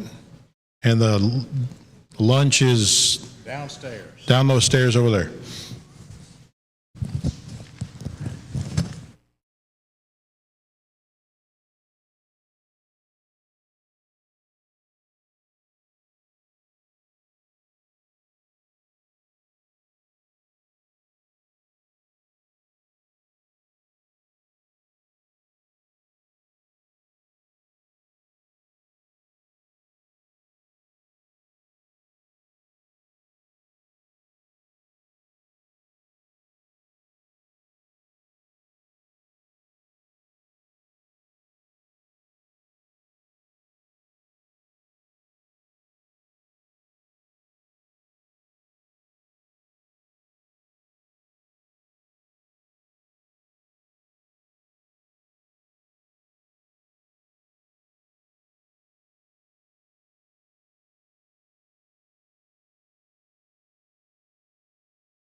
please start making your way into the auditorium for the Q&A session. And you don't have to sit so far in the back.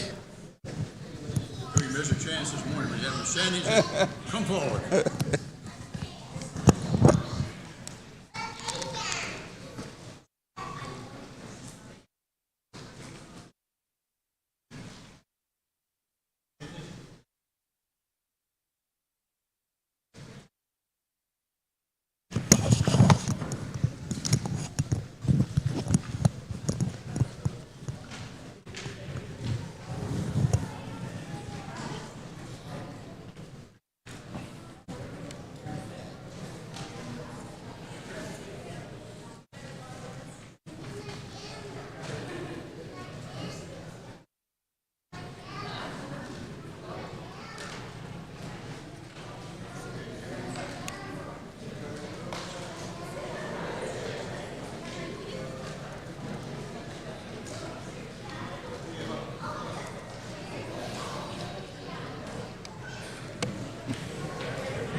Okay.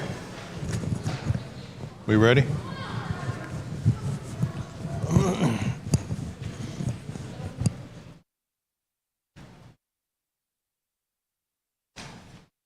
So this will be our Q&A time, and we have a young man that'll be carrying around a microphone for anybody that has a question. He'll bring that to you where you can ask me, and I'll do my best to answer it for you.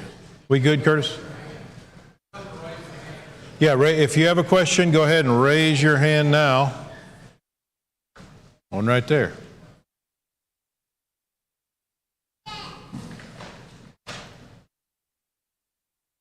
Oh, there it goes. Can you hear me now? Yeah, I'm here.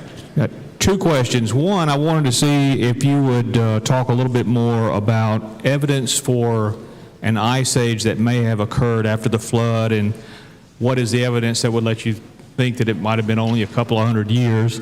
That's number one. Secondly, I'd also like you to, if you would, talk a little bit more about the differences in a fossil and a bone. Fossil and a what? In a bone. Bone, okay. Okay, so from what I understand about fossils a fossil is basically an imprint in stone of something that was once organic. And if that's true, then it's impossible for anyone to find soft tissue or red blood cells in a fossil. Okay. I mean, it would have to be in a bone. And also, I didn't hear if you mentioned, did they ever do carbon-14 dating on that soft tissue? Okay, so if I can remember all three of those. So the first one was the Ice Age. So secular geologists would say there has been as many as 50 ice ages. And obviously they're thinking at the evidence totally differently. But there's several issues that come up with any of their models to try to explain the evidence. Like, for example, why is it that the extinctions that are associated with the Ice Age happen only during the last of these supposed like 50 ice ages? And the biggest issue is, how do you even, well, there's another issue that's called disharmonious associations, where you have animals that live in winter environments, reindeer and so forth, yet they're found in Ice Age sediment mixed with like hippos that live in warm type areas. Those are called disharmonious associations, where for some reason during the Ice Age, or in their case it would have to be Ice Ages, why do you have this mixture of animals? They have trouble explaining that. And the biggest issue they have is how to even get one started. An Ice Age, how do you even start one? You need a trigger.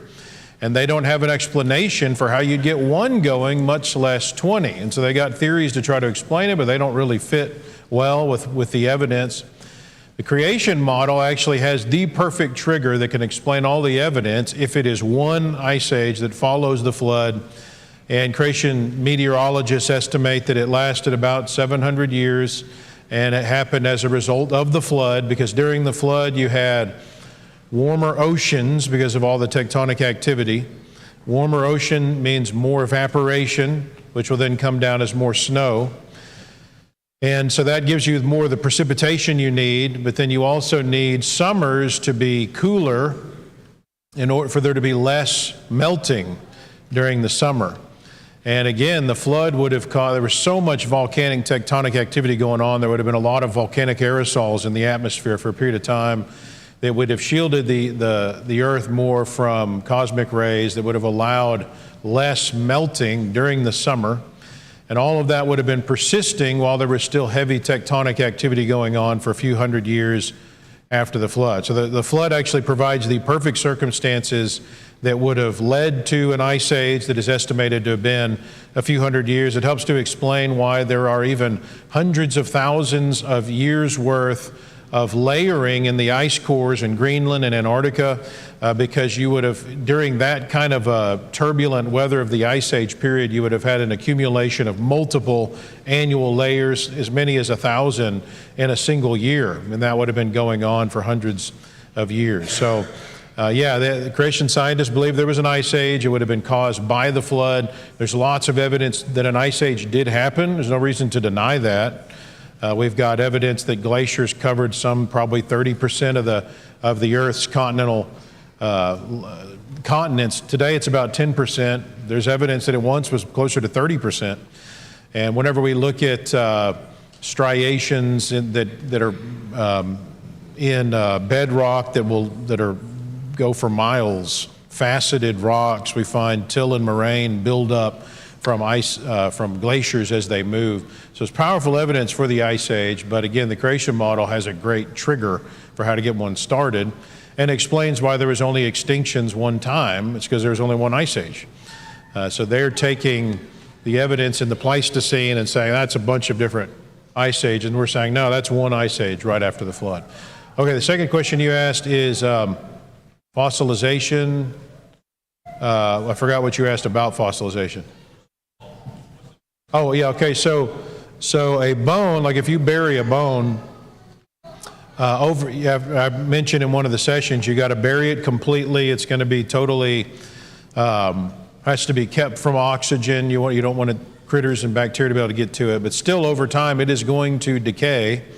And what happens is the areas that decay and are basically washed away from water seeping down through the ground, eventually the particles that are in the water replace the decayed material. And so eventually the bone turns completely to rock. Basically the materials in the water that are seeping down into the bone as the bone decays completely replaces the bone. So it's no longer a bone, it is a rock in the shape of a bone. And that is what a fossil is. Now you got different kinds of fossils. You've got trace fossils and mold cast fossils. Trace fossils are where it is it's a record of the activity of some creature from the past. So it might be footprints, it might be burrows that are made from critters that are moving around. We would say probably during the flood. You have cast fossils where you might have the shape of a creature, but there's not actually even the creature, like as a rock there, it's just the shape of it, versus where the actual creature is replaced by rock. And so that's the difference between a mold and a cast fossil. But yeah, until it completely lithifies, it is not called a fossil. I don't know. I mean, so technically, since they're still finding actual flesh in some of these bones, and they're technically not fossils yet, would be my understanding of that. And now I haven't seen them come out and say that, but I think that they would say that still most of the rocks, most of the dinosaur bones have been totally lithified. They've been totally turned to stone and would be fossils. But the examples of cases where it hasn't totally, then I guess technically it's still not totally a fossil yet. You might say it's partial fossil, something like that. They do find, now these specific like soft tissue ones, I don't know I don't know if that's been done with those yet, but they do carbon dating on other materials that are thought to be, so we do carbon dating on things that's supposed to be over 250 million years old, all the way down to the Paleozoic, and they're finding carbon-14. Now, whether they've specifically done that with these, whenever I've looked into that, what they mostly say is, oh, that'd be pointless to do that because they're too old. And so they don't even spend the money to do it. Now, my bigger question is whether the creationists have done carbon-14 dating on that, and I don't know if there's enough material left to be able to do that. I really don't know the answer to that. I'd have to go look at the literature on that.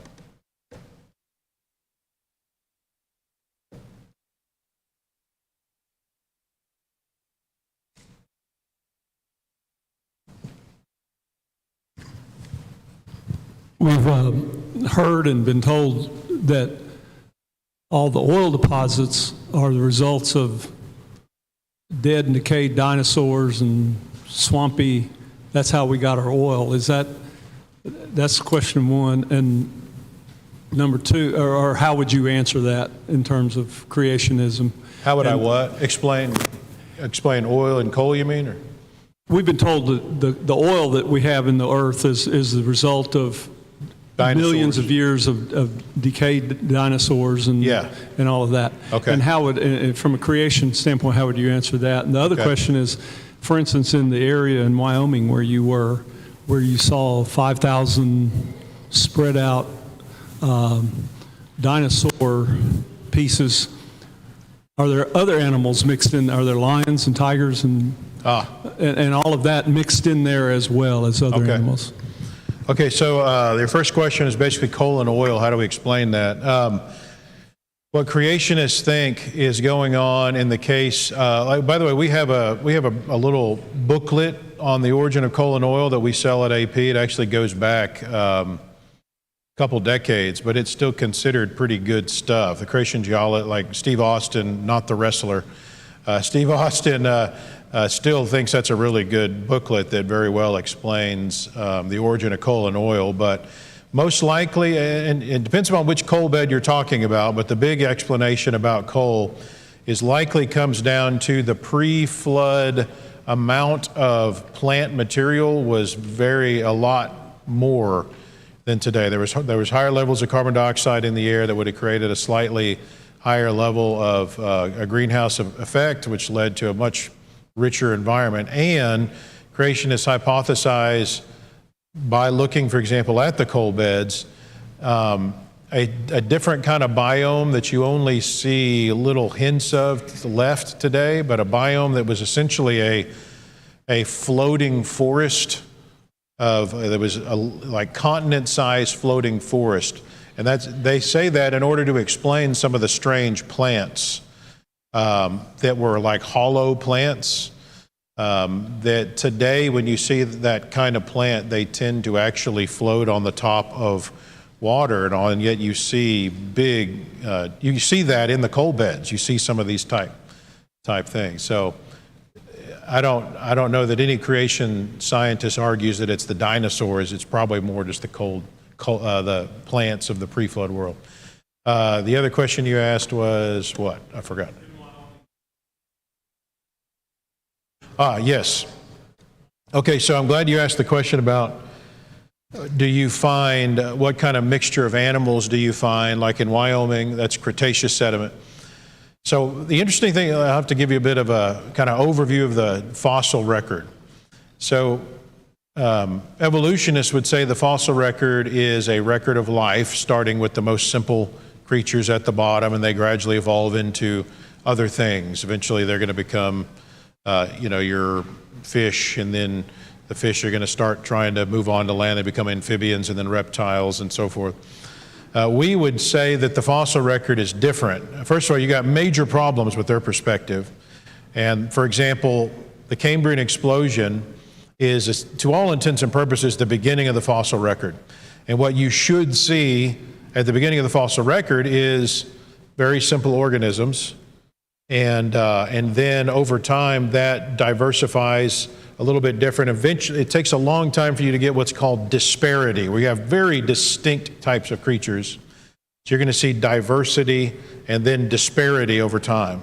And that's not at all what we see. In the Cambrian explosion, you see across the entire world, above that great unconformity that I talked about, an explosion of fully formed, extremely differentiated life, where you have disparity and then that diversifies. You have disparity and then diversity. And it completely nullifies evolution because you have an abrupt appearance. It didn't evolve from anything else. It just shows up on the planet. And then it starts changing and then it goes extinct. And so even Stephen Jay Gould, who is like the leading paleontologist of the 20th century, he said you got three basic characteristics in the fossil record: abrupt appearance without evolution, stasis, so it stays the same, it doesn't change, and then extinction.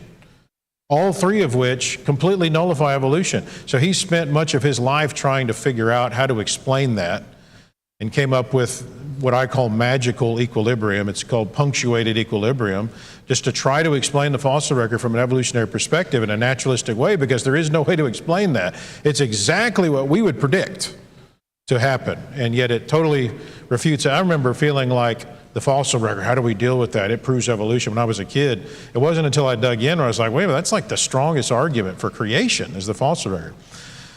So anyway, when we look at the fossil record, what we would expect to find is when the flood begins, it begins apparently in the oceans. Genesis 7:11, all the fountains of the great deep burst forth, and then the windows of heaven are open. So the first thing we would expect is like ocean floor creatures to be buried. That should be the base of the fossil record.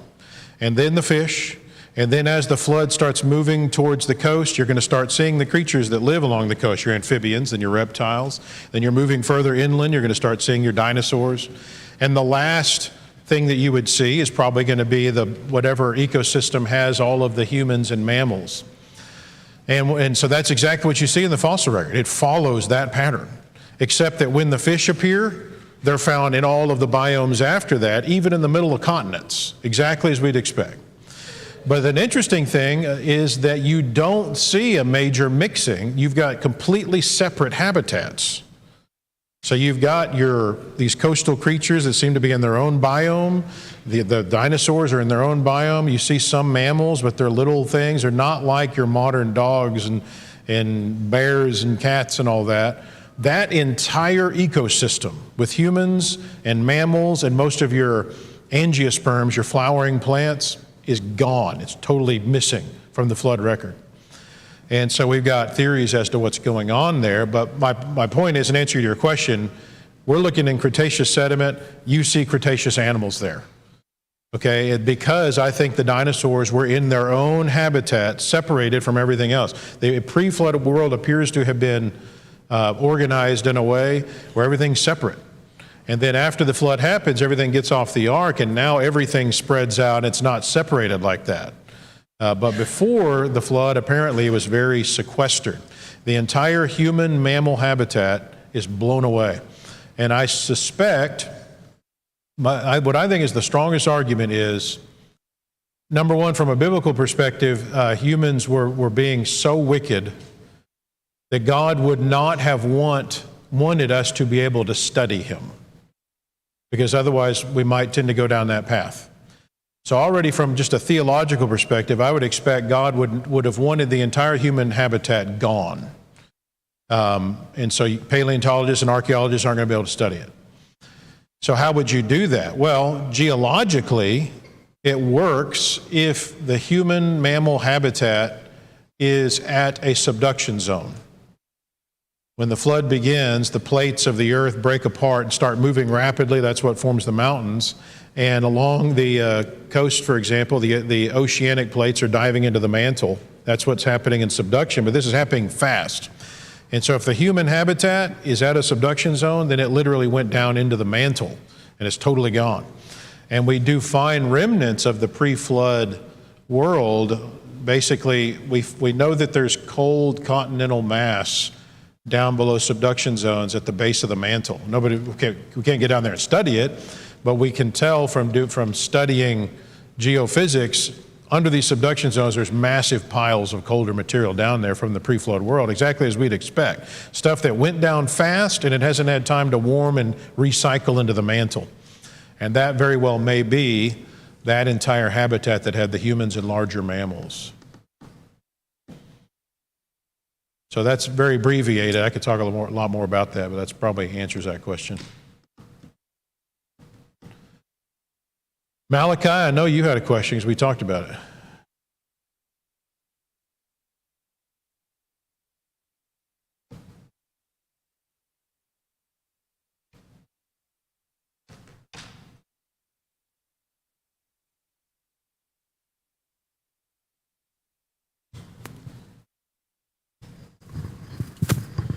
Yeah, my question was related to the ark and how all of those animals fit on the ark, as well as the dinosaurs. Yes. So if you can talk a bit about that. Okay, so how all the animals basically fit on the ark. Right. And so we talked about the dinosaurs, that it's very reasonable to suspect they were in juvenile form. And so as I showed in that video, you know, we tend to think of when we think about the dinosaurs, we think about the big mega-sized sauropods.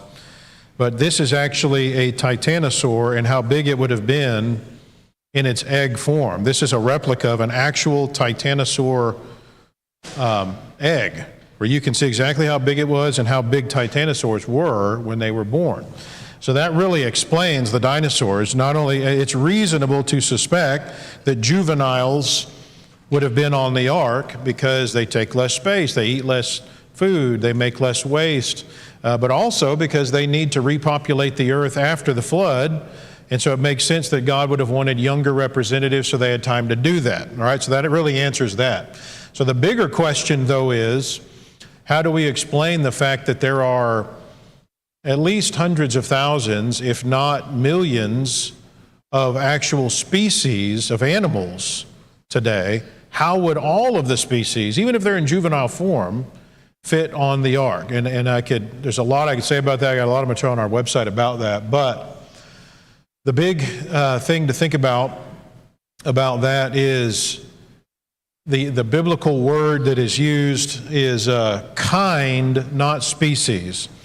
So for example, in Genesis chapter 1, you read that God created animals according to their kind. And that's not the word species. The word species, we just made that up recently. It's relatively recent. So the question is, what does kind mean in the Hebrew? And creationists used to think, oh, that's species, as though all species stay the same. But that's not accurate. It's not true. You can cross a horse with a zebra and get a zorse. Right? I mean, things don't stay exactly the same. You're not exactly the same as your parents even. The word species is kind of a loaded term. So the question would be, what is the biblical word for kind? And what creation geologists or creation biologists think is that it's equivalent to possibly the modern category of either genus or family. And so when God originally created kinds, he would have created the dog kind. And there was enough genetic potential within the dogs for the coyotes, wolves, jackals, dingoes, foxes, domestic dogs, all of that variety to come about, and all of those are dog. Same thing with the cats, the bears.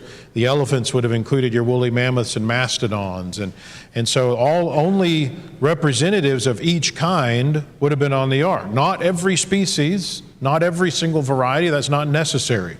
What you need is representatives of each kind with the genetic potential to bring about the diversity we see today.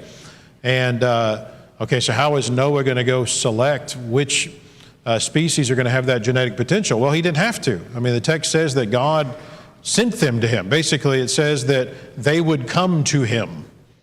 And so God sends the animals he wants for Noah to bring on board, and they have the genetic potential. How many kinds we're talking about?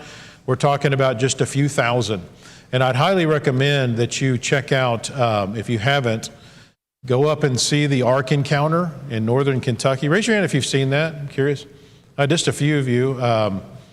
And by the way, if you do decide to do that, if your congregation decides to do that, I do tours of Creation Museum and Ark Encounter now, where I can go with you and kind of highlight some of the stuff you're seeing there, if you don't want to have to read all the material that they have. But it is, except where they get off into theological specific things, it is, on the science side of things, very accurate. The minute you walk up to that ark that's a full-size replica of the ark, you will understand how the animals fit on there. I mean, this thing is huge. And it ultimately comes down to how long a cubit is.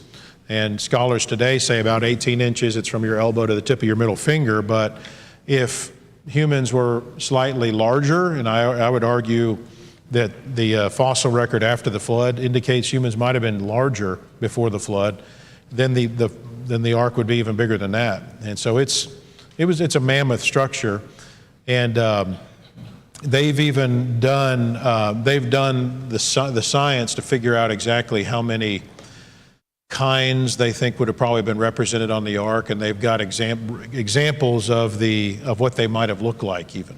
So very cool. Highly recommend you go check out the Ark Encounter in the Creation Museum if you've got vacation time to do that. You'll need a day for each. You need a day for the Ark, a day for the Creation Museum. All right, what else we got?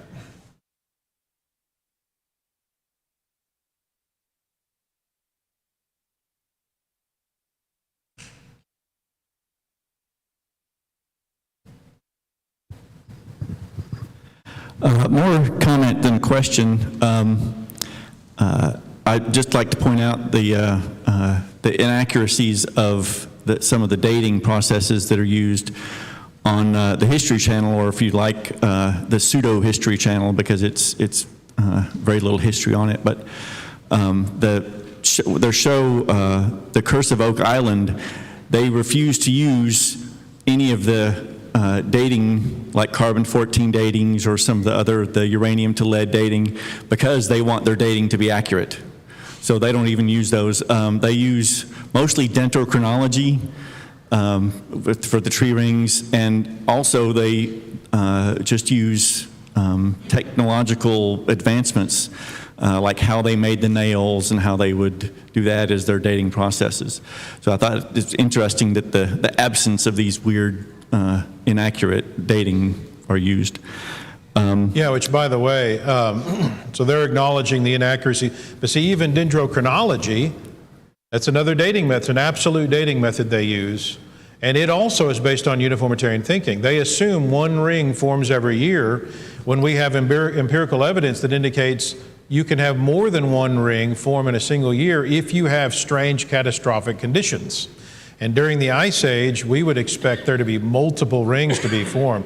And where this is important is you see like bristlecone pine trees that are really old, like thousands of years old. And when they start using cross dating too, to compare like tree rings further back, and going even back to petrified wood, then they think they can get a tree history that goes back before when creation should be. But again, you got to keep in mind, they're assuming uniformitarianism. We have actual evidence of sub-annual tree rings that makes it where you can't use dendrochronology to get an accurate age of anything either. Again, back beyond about 3 to 3.5 thousand years ago. Go ahead, what was your other thing? And also, this just occurred to me to mention the Ice Age. We're accused as humans of causing the gradual warming, ever so slight warming of our planet that's occurring right now by burning fossil fuels for our electricity in our cars. The Ice Age, these same atheistic evolutionists who say that we're warming our planet by driving our SUVs, they seem to forget that at one point the Earth was covered with ice and it had to warm for those glaciers to melt.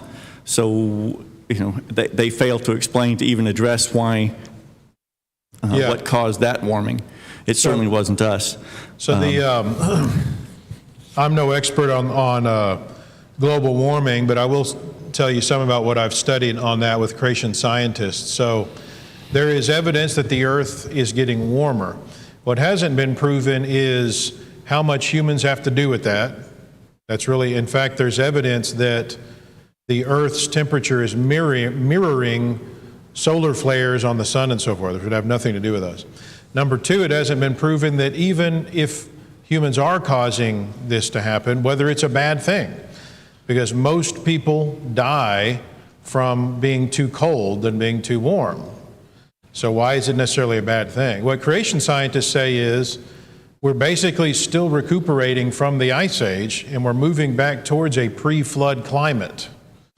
Probably before the flood, there may not have been polar ice caps because there really may not have been any land masses at the poles whenever you look at what the continental configuration would have looked like.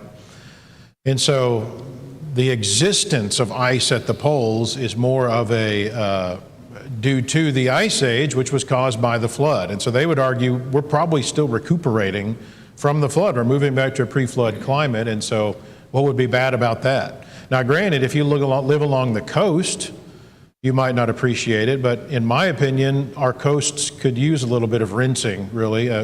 When you look at where a lot of the wickedness in our country is, I wouldn't be afraid to kind of mix it up a little bit on the coast.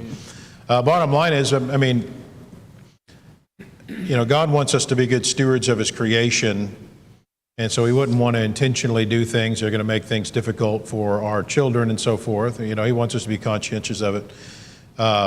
But the global warming we need to be concerned about is the one that's going to happen on Judgment, where the world is really going to get hot then. And any money and time and energy and focus we put into worrying about the earth as compared to worrying about souls, we need to get our perspective straight. Now, that's my big thing. I want to be concerned and not be, you know, detrimental to the environment, but we need to keep our perspective on what matters. The earth is not going to be destroyed by man. That's not going to happen. The Bible tells us how it's going to be destroyed. It's alarming to me how many of our younger generations, I looked at the stats on this, feel more guilty if they do something that hurts the environment than they do about things like fornication. Like when you look at the stats on this, it's alarming. Like we've got generations that have been taught to be more concerned about morally hurting the planet than they are about the kind of things that God emphasizes. Anyway, don't get me started on that. What else you got? My last was, again, the pseudo-history channel. I heard a scientist say that the bombardier beetle to have evolved for evolution was preposterous. And when he said that, I was just kind of floored. I said, wow, you really? Well, then he went on to say that it didn't evolve, it was caused by aliens. My question is, now this movement, the ancient aliens thing, there's millions of people that believe that because of the failures of evolution are so apparent. And since they refuse to believe in a God, they have to believe in something else. Is that ever something that apologetics press would be inclined to answer? I realize, of course, that trying to refute some of that information, but I've got some articles on that subject. So the theory that you're referring to, by the way, it's in my Science versus Evolution book. I think I have some of that. So you've got, it's called, the big thing that's becoming popular is called directed panspermia. So if you give it a fancy name like that, everybody goes, oh, well, it must be true, because I don't know what that means. And that's where we're at with our young people, right? But really all that means is there is powerful evidence of design. There's no way life could come from non-life. There's no way life could turn into something else. There's got to be a designer, but I don't want God, so we're going to make it aliens. That's basically what it is. And so it's the idea that aliens planted life here and have directed its evolution ever since. Okay, now the problem is, there's a lot of problems with that. Where do you even start? First of all, there's no evidence for aliens.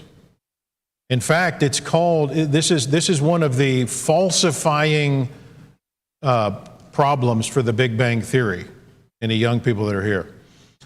If the Big Bang is true, then it is inconceivable that there are not aliens out there. There's just no way that there would be only life on Earth. There's got to be other planets out there that have sentient life forms that have evolved even beyond us, and they should have already been in our neck of the woods, and yet we find no evidence of it. So it is falsification of the Big Bang. They call it the Fermi paradox. This guy named Fermi is the one that highlighted, this is a paradox. We should see aliens, they're not here. So this is acknowledged a major problem. So there's absolutely no evidence for aliens, and yet they're acknowledging we need a designer, we just don't want God. So we're going to make it these aliens. So then the other secular guys come and say, now wait a minute, even if you have aliens, where do they come from? So like Dawkins comes in and says, well, they couldn't have just popped into existence either. They had to come about also somehow. They couldn't have just spontaneously. So all they're doing is pushing the goalpost back, which gets us all the way to what's called the anthropic principle. This is where the cosmologists, they're not just concerned about evolution on Earth. They're stepping back and looking at the universe in total, and they're seeing, okay, this problem of Earth being the Goldilocks planet, it just seems perfectly suited for us as though it was designed. This is really a universal issue, and we call it the anthropic principle. And this is their terms. And they're saying the whole universe appears to have been designed just for us. They're coming out and saying that. I've got an article, it's like a two-part article, and it's also my Science versus Evolution book. But they're basically saying, look, everything is too perfectly planned for humans to be here. And so so this guy named Bernard Carr, who's one of the leading cosmologists, he said, look, if you don't want God, you'd better have a multiverse. So what he says is the evidence for a designer is so strong, the only way to explain this without God is to say maybe there's an infinite number of universes. This literally came out of the comic books, okay? There's no evidence for this.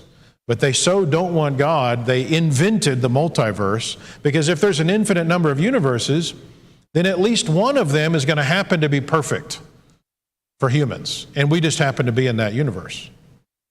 Okay, so no evidence. This isn't science. I mean, they not only say there's no evidence for it, they come out and say you cannot have evidence for it. By its very nature, you can't observe it. So then again, some of the other secular cosmologists are like, now wait a minute, this isn't science, guys. You guys are having just as much faith as these religion guys that we got a problem with. And that's not stopping them because they don't want God. They will do anything they can to eliminate God, even though the evidence has forced them to conclude there's got to be a God. These same guys will say, look, even if there was a multiverse, where did it come from?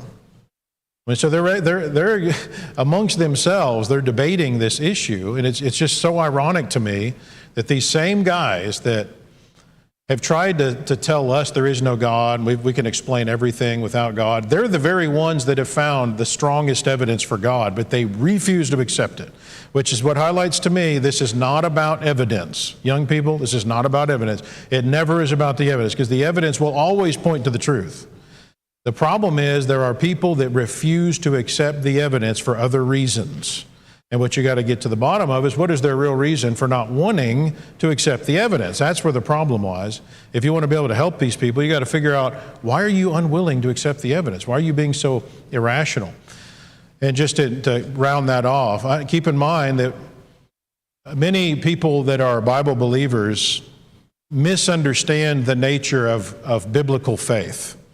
We have allowed the denominational world to define that term, and then we've gone along with it and used the term in that way. The denominational world says that biblical faith is believing something even if you don't have evidence, even against the evidence. It's just blindly accepting something to be true. Why do we believe in God? Well, we just accept it. And say, okay, now if you are an atheist, if you're an evolutionist, you're going to scoff at that, and rightly so. Okay, we've got evidence for what we believe in. You guys are just blindly believing. Well, the Bible doesn't teach that about faith. It says you should test all things and hold fast what is good, 1 Thessalonians 5:21. It says you're supposed to be like the Bereans of Acts 17:11, who didn't just believe everything they were told. They searched the scriptures daily to make sure that they were true. 1 John 4:1, do not believe every spirit, but test the spirits, whether they are of God. Why? Because many false prophets have gone into the world. The Bible's clear on this. You're supposed to follow the evidence where it leads, and the evidence indicates we have a book that is beyond human capability to have produced. That's evidence. We have a supernatural book. So we can actually point to the Bible and say, this has got to be from God. What can they point to? Nothing. They've got nothing. They believe that They basically believe in, Frankenstein's monster being zapped to life. Fairy tales. But what evolution and the Big Bang are is a modern, respectable form of superstition. It's witchcraft without a witch, but it's made to look very respectable. Everybody wants to believe it. But when you really lay it out for what it really is, it's just a modern form of witchcraft. It's silly superstition. It's not following the evidence. The evidence demands there's got to be a supernatural cause. You're not going to hear that in your school system, but it's the truth. Sorry, I got a little bit huffy there. That's a bit of a passionate topic to me.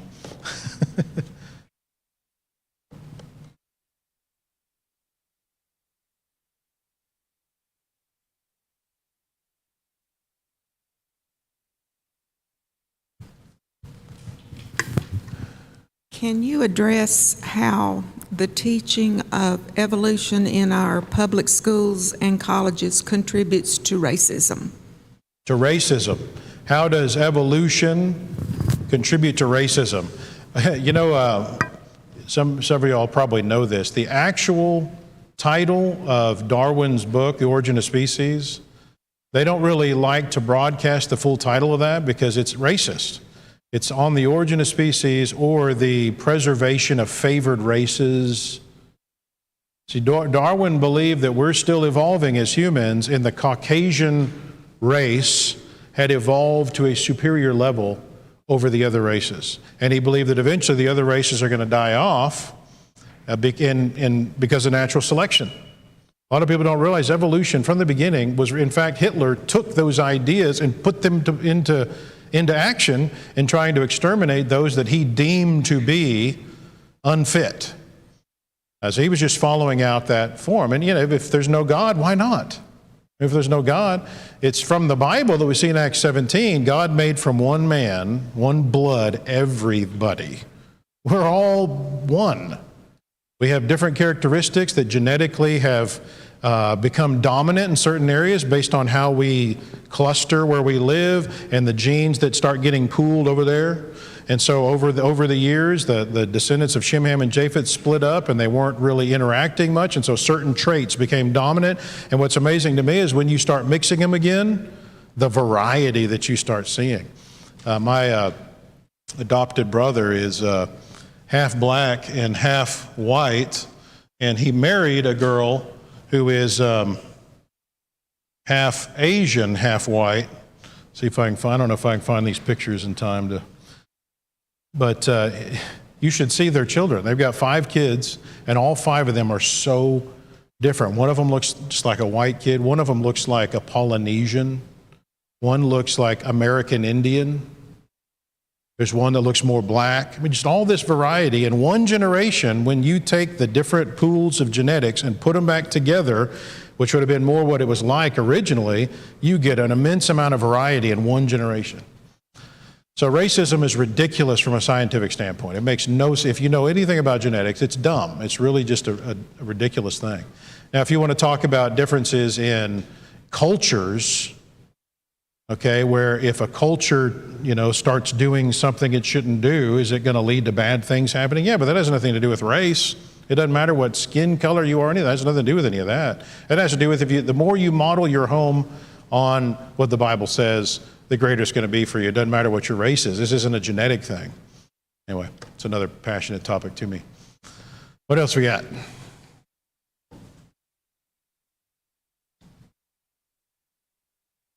No other questions? Surely not.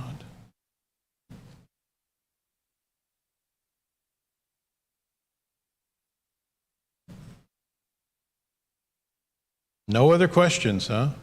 Kiddos, you got nothing?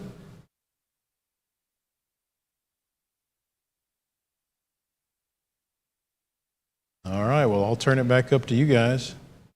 You got nothing else. We covered quite a bit. The kinds, we covered the Ice Age.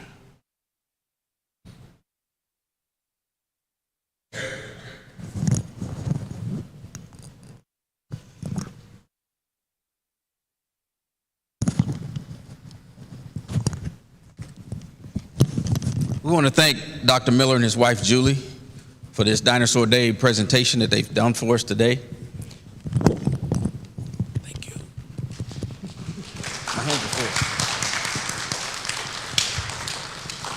It's a lot of information, but don't forget that there are items, free items and items for sale. It's got a lot of this same information that Dr. Miller shared with us. So please feel free. And also the Koina ice truck appeared outside. So we have some additional refreshments for the young folks. No. And also I want to thank Mitch and his wife Adrian for setting all this up for us. It's much appreciated. I know she just ran out the door. And before we go, we're going to close out with a prayer. Almighty God, we're again thankful to you for the gift of life, for blessing us with this opportunity to come here today to experience this Dinosaur Day and learn all the different things about creation and how things evolved. We pray, Heavenly Father, that we will continue to look to your word for the knowledge and for an understanding of what truth truly is. We pray your blessings upon the Millers as they pack up and depart, and we pray that they'll reach their destination safely. And we pray also, Heavenly Father, that we'll assemble tomorrow morning to worship you in spirit and truth, and that all things that will be said and done will be done in a manner that is pleasing and acceptable to you. And we pray your blessings upon all who are here today, that they will leave this place safely and reach their homes safely. Continue to go with us. We pray that we will always keep our hand in yours and look to you for our guidance, and from whom all blessings flow. This prayer we ask in thy Son, Jesus' most precious and holy name. Amen.